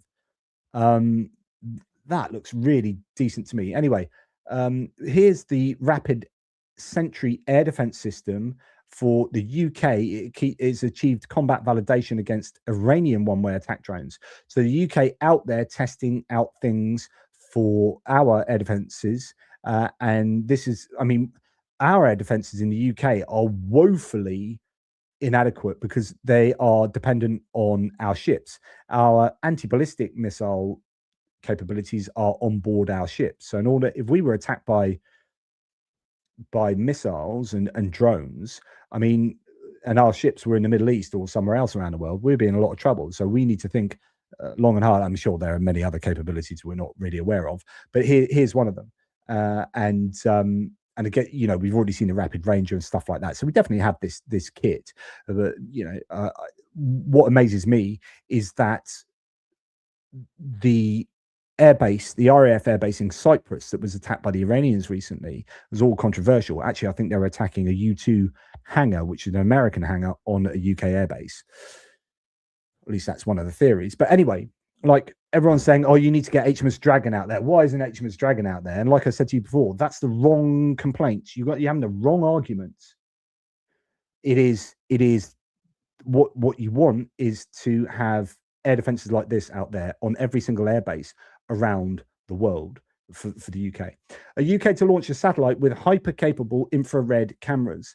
SatView launches a satellite on March 29th that can see into buildings and even deep into underground facilities. The cameras are said to be so sensitive they can pinpoint individuals' equipment and everything that emits heat, capable of wide and ultra-close focus, giving intense, accurate live imagery. Needless to say, the intelligence agencies are anxious to see the results. As the UK cooperates with Ukraine, this type of information, says the analyst, could be incredibly valuable to them in targeting Russian facilities on the front and rear lines. Wow. I mean, the capabilities that are being developed now are quite something, aren't they? The United Kingdom and France have signed an agreement to begin studying a next-generation air-to-air missile to succeed the Meteor. The Meteors hope to be the missile that provided with the Gripen. This is supposed to be one of the best missiles in the world, air-to-air, although I was seeing a thread the other day saying actually the American AIM 120D or whatever it is, you know, can do blah blah blah blah. But anyway, one of the best in the world and has a really good range and is what's needed on these planes to be able to combat the oftentimes superior range of the Russian missiles and air-to-air capabilities. So why this is important is because I think there's a political element here of, if the UK gets together with France to create something that will be the world leader in air-to-air missiles, then that is a way of the UK also getting back into either into Europe in some way or being able to provide weaponry to Europe, because this is a UK-French co-production. So that's where then the EU can say, we're going to use a safe mechanism to buy a load of stuff. Okay, it's sort of British, but actually it's British French, but then we get a part of that. That's how we access that without having to pay into the safe mechanism. So do these co-productions, I presume. One of Europe's most advanced beyond visual range weapons is going to be replaced by British-French co-production. Now, this is Chinese, but I mean, Ukraine have been provided with some robot dogs, by the way. Development of the machine gun, aircraft, and tanks changed the landscape of warfare for decades. However, what AI and robotics are doing is truly crazy. The next peer-to-peer will be absolutely brutal. Here is the Chinese army training with a robot dog, right? Obviously with blanks and whatnot. So you've got a dog coming in, and a bit like UGVs being, I mean, this is a UGV. Essentially, this is UGV. You send it around a corner. If it gets shot up, you haven't lost a human. And it can go around the corner. It's got low center of gravity, as in lower down. So if you are defending, you might not think it's down there. And so you're scanning up at head level. And so there are loads of advantages maybe for this kind of capability. Anyway, I just find that kind of stuff fascinating. Wondering where weaponry is going to be in 10 years' time. Now, Rheinmetall is building out production capacity for 400 of these Skynex Skyrangers. These are the turrets that there are a few of these in Ukraine at the moment that can shoot really quickly, loads of lead into the air to take out drones. very effectively. I don't know why European governments don't order substantially more of these, both for Ukraine and themselves, says Colby Badwa from Tochny, or helping out with Tochny. Yeah, absolutely.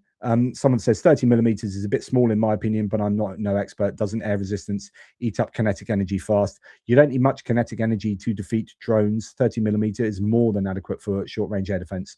Even smaller calibers can be effective for point defense against short range drones. So anyway, yeah, you've got a whole bunch of them being made. 400 systems by 2027. So within 9 months, there will probably be enough to go around everywhere. Europe is rearming. So just a larger point here that Rheinmetall has said we're going to make 400 of these by 2027. Well, that's an absolute ton of them this year. And Europe is rearming, if that's the case. Germany is moving to mass produce Skynex and Skyranger gun-based air defense systems. Shahed attacks push Europe towards a short-range anti-drone layer Ukraine already uses in combat. Rheinmetall targets 400 systems by 2027, or 8 a week, is the claim there. Skynex and Skyranger are built for cheap threats, Shaheds and cruise missiles. They use rapid-fire autocannons and targeting systems instead of relying on costly missile interceptors. Ukraine is using both. The Skynex has shown effectiveness against cruise missiles too. Production is being spread across 3 countries, 140 systems a year in Switzerland, 140 in Italy, 100 in Germany, and that puts planned annual output at roughly 380. In September 2025, Rheinmetall said capacity was around 200 systems a year. The 2027 plan is roughly double that. Orders are already forming across Europe. Germany and the Netherlands have ordered Skyranger 30. Belgium is considering it to protect Nazan's unit. So you have an air defense unit that fires missiles, and then to protect the air defense unit that fires missiles, you have another air defense unit that fires small caliber or fairly large caliber, relatively speaking, but different stuff to protect different things. Anyway, so on and so forth. There are lots of these that might well be turning up, so that's really good news. Anyway, that's my other bits and pieces section. We're just going to finish off now with what's going on with regard to Russia, just to pop in back to you guys. Then Stephen Bendal says to AJ Sano, are you challenging me? Bring it on. Just guys, stop. John says, did someone say beer? Thank you for the super chat.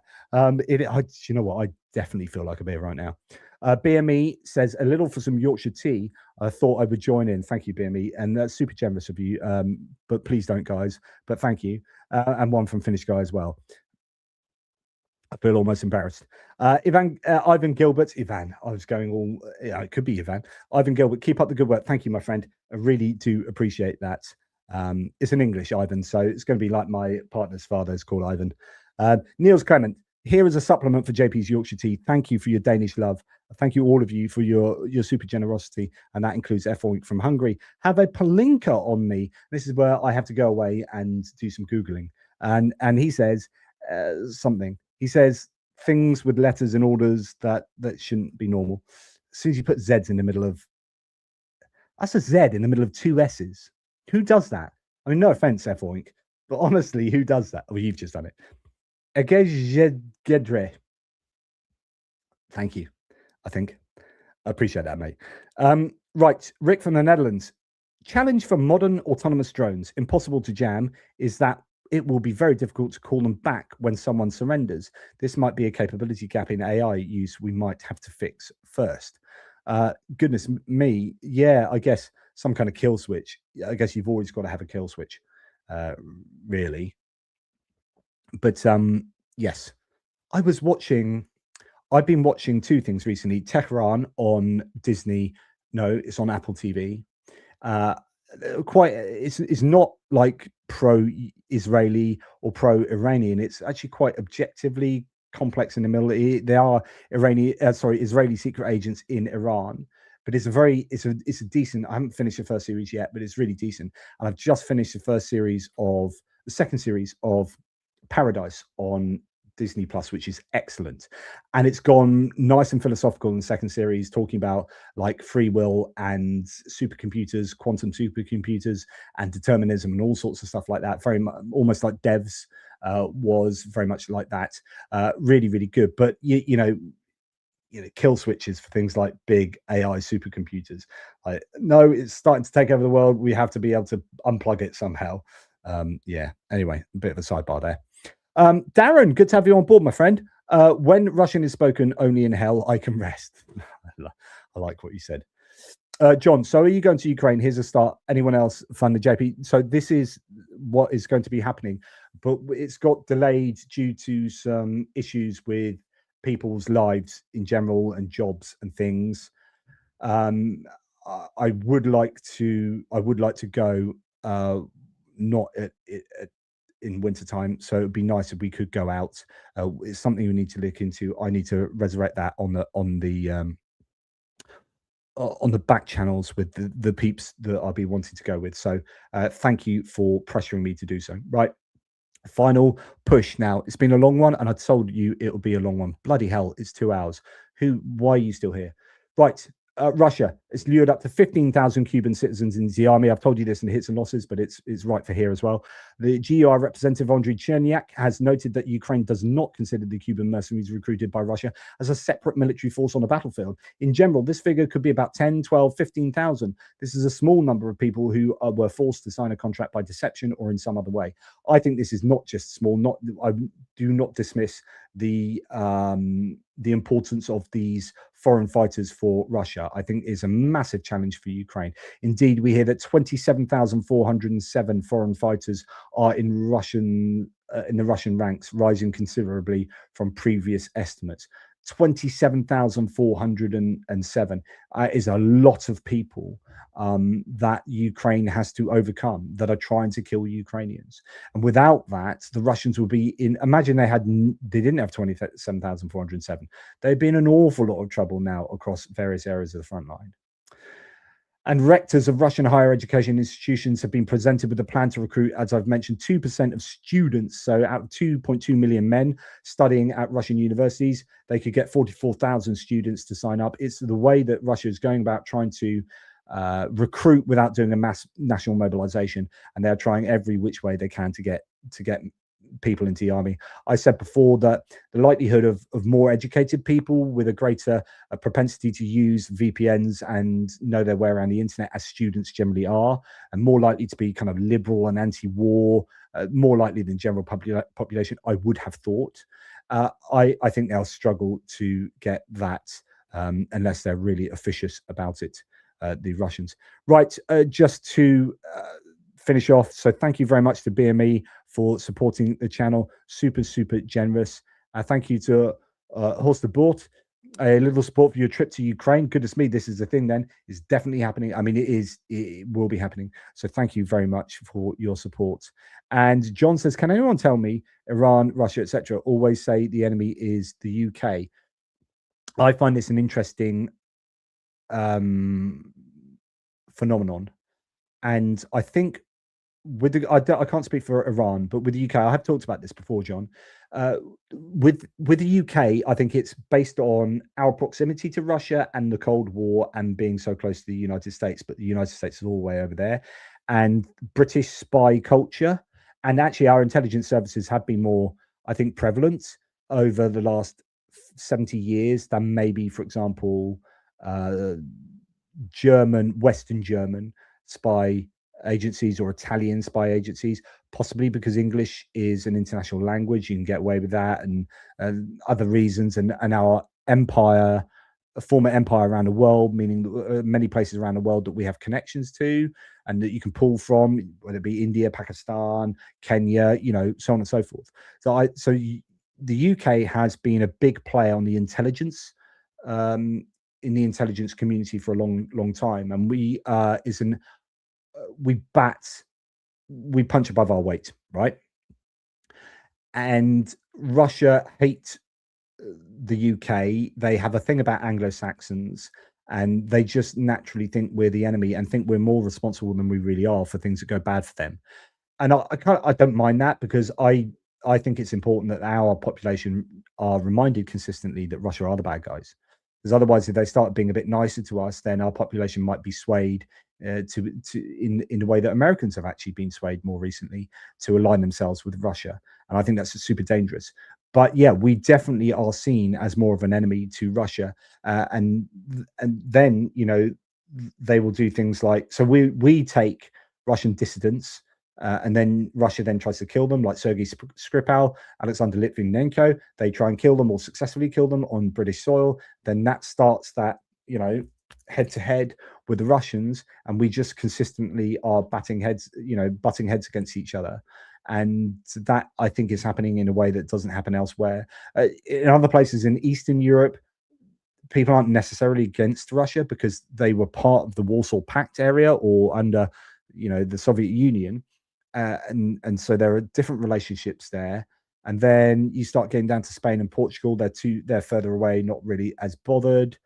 So I just think the UK is just fits into that enemy of the Soviet Union and now enemy of Russia perfectly well as a kind of accident of history, or not necessarily an accident, as a very real process of history and culture, and also because the films literally comes down to things like culture, I think, as well, because all the James Bond films and films, because we're very lucky in the UK that English is the international language, and it affords us a privilege in the world which is, again, it's left over from the British Empire, I guess, and discovering, or having English being decided in the United States was a really big component of global history. We have that privilege in the same way that the US has a privilege of people using the dollar as the international currency. The international language being English affords us huge privileges.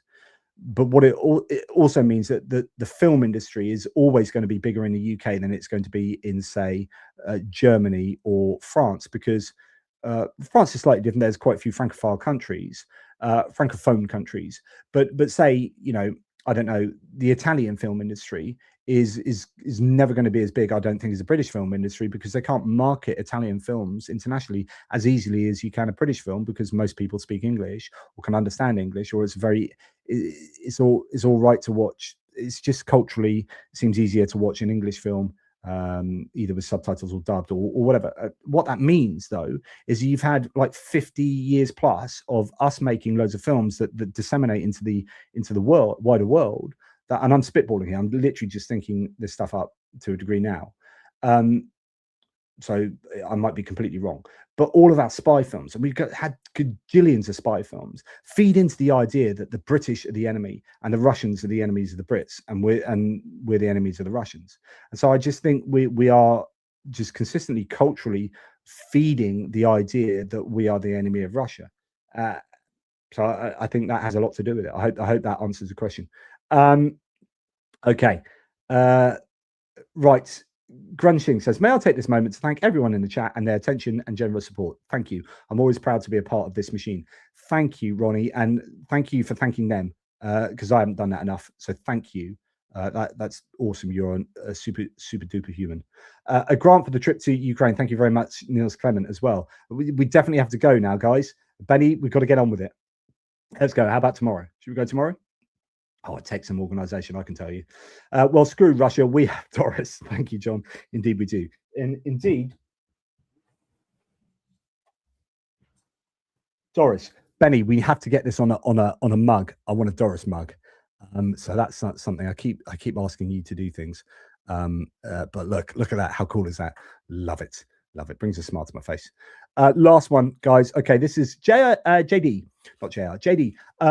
No, JP, it's because Russia runs with the anti-imperial. Oh, it's not either or. Like, it's all of these things. You add all of these things together, and it is why Russia hates us. It's because Russia runs with the anti-imperial, anti-colonial narrative in the global south, so it allows them to bring the countries it exploits into the fold. Yeah, like to build up this narrative of imperialist countries that we're going to help influence you against them. So this is what they do in the Sahel as well, against France. They use this is a really good point, JD. They use this against France, which is, France are your extractive, exploitative, imperialistic nation that has controlled Niger, Mali, all these places. You want to screw over France, so we're going to help get a junta in place. We're going to have a military coup, and we are going to offer to provide security assistance to you through Wagner. And that's why you had the whole Sahel region effectively push France and the United States away and embrace Russia. The question is, can Russia keep hold of that, or do these countries eventually, as this happened, I think in one of the countries, they've recognized that Russia is just as imperialistic, really. It's just a new form of French imperialism, just a different language, but same kind of approach.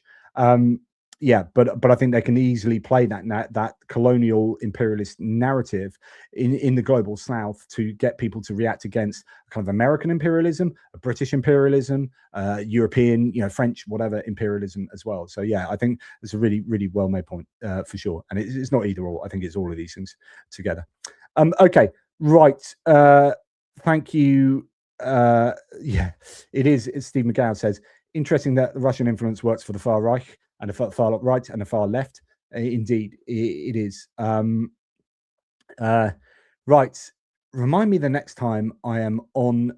I am Gosport Way, not to ask you a question. Half an hour later. It's what happens when you come down the pub with me. It's just a barrage of just stuff. But yeah, God, what would bring you down to Gosport? No offense, Gosport. I've lived Gosport, much of my life, and worked in Gosport. Jonathan wants the best geopolitics YouTubers. Thank you very much, Tompa Bay. Very good. Thank you, Tom. That's really kind of you. Although I don't profess to being so. Right, just the last. I keep saying the last one. Stop with the comments, guys. Goose Springsteen, hey GP, one day I'll catch a full live stream again, I promise. Thank you for great content as always. Thank you, Goose. This has been way too long, and I do apologize for all of those for whom it's been too long. Please remember, if you have subscribed already, YouTube has a tendency to unsubscribe you. I said this already. People keep hitting me with those comments saying, oh my God, you told me to subscribe again today to look, and I was unsubscribed. Honestly, check whether you're unsubscribed. YouTube does this. I don't know why it does it. It's not just me. They do it to a number of channels, and you'll just end up being unsubscribed and you never knew you were.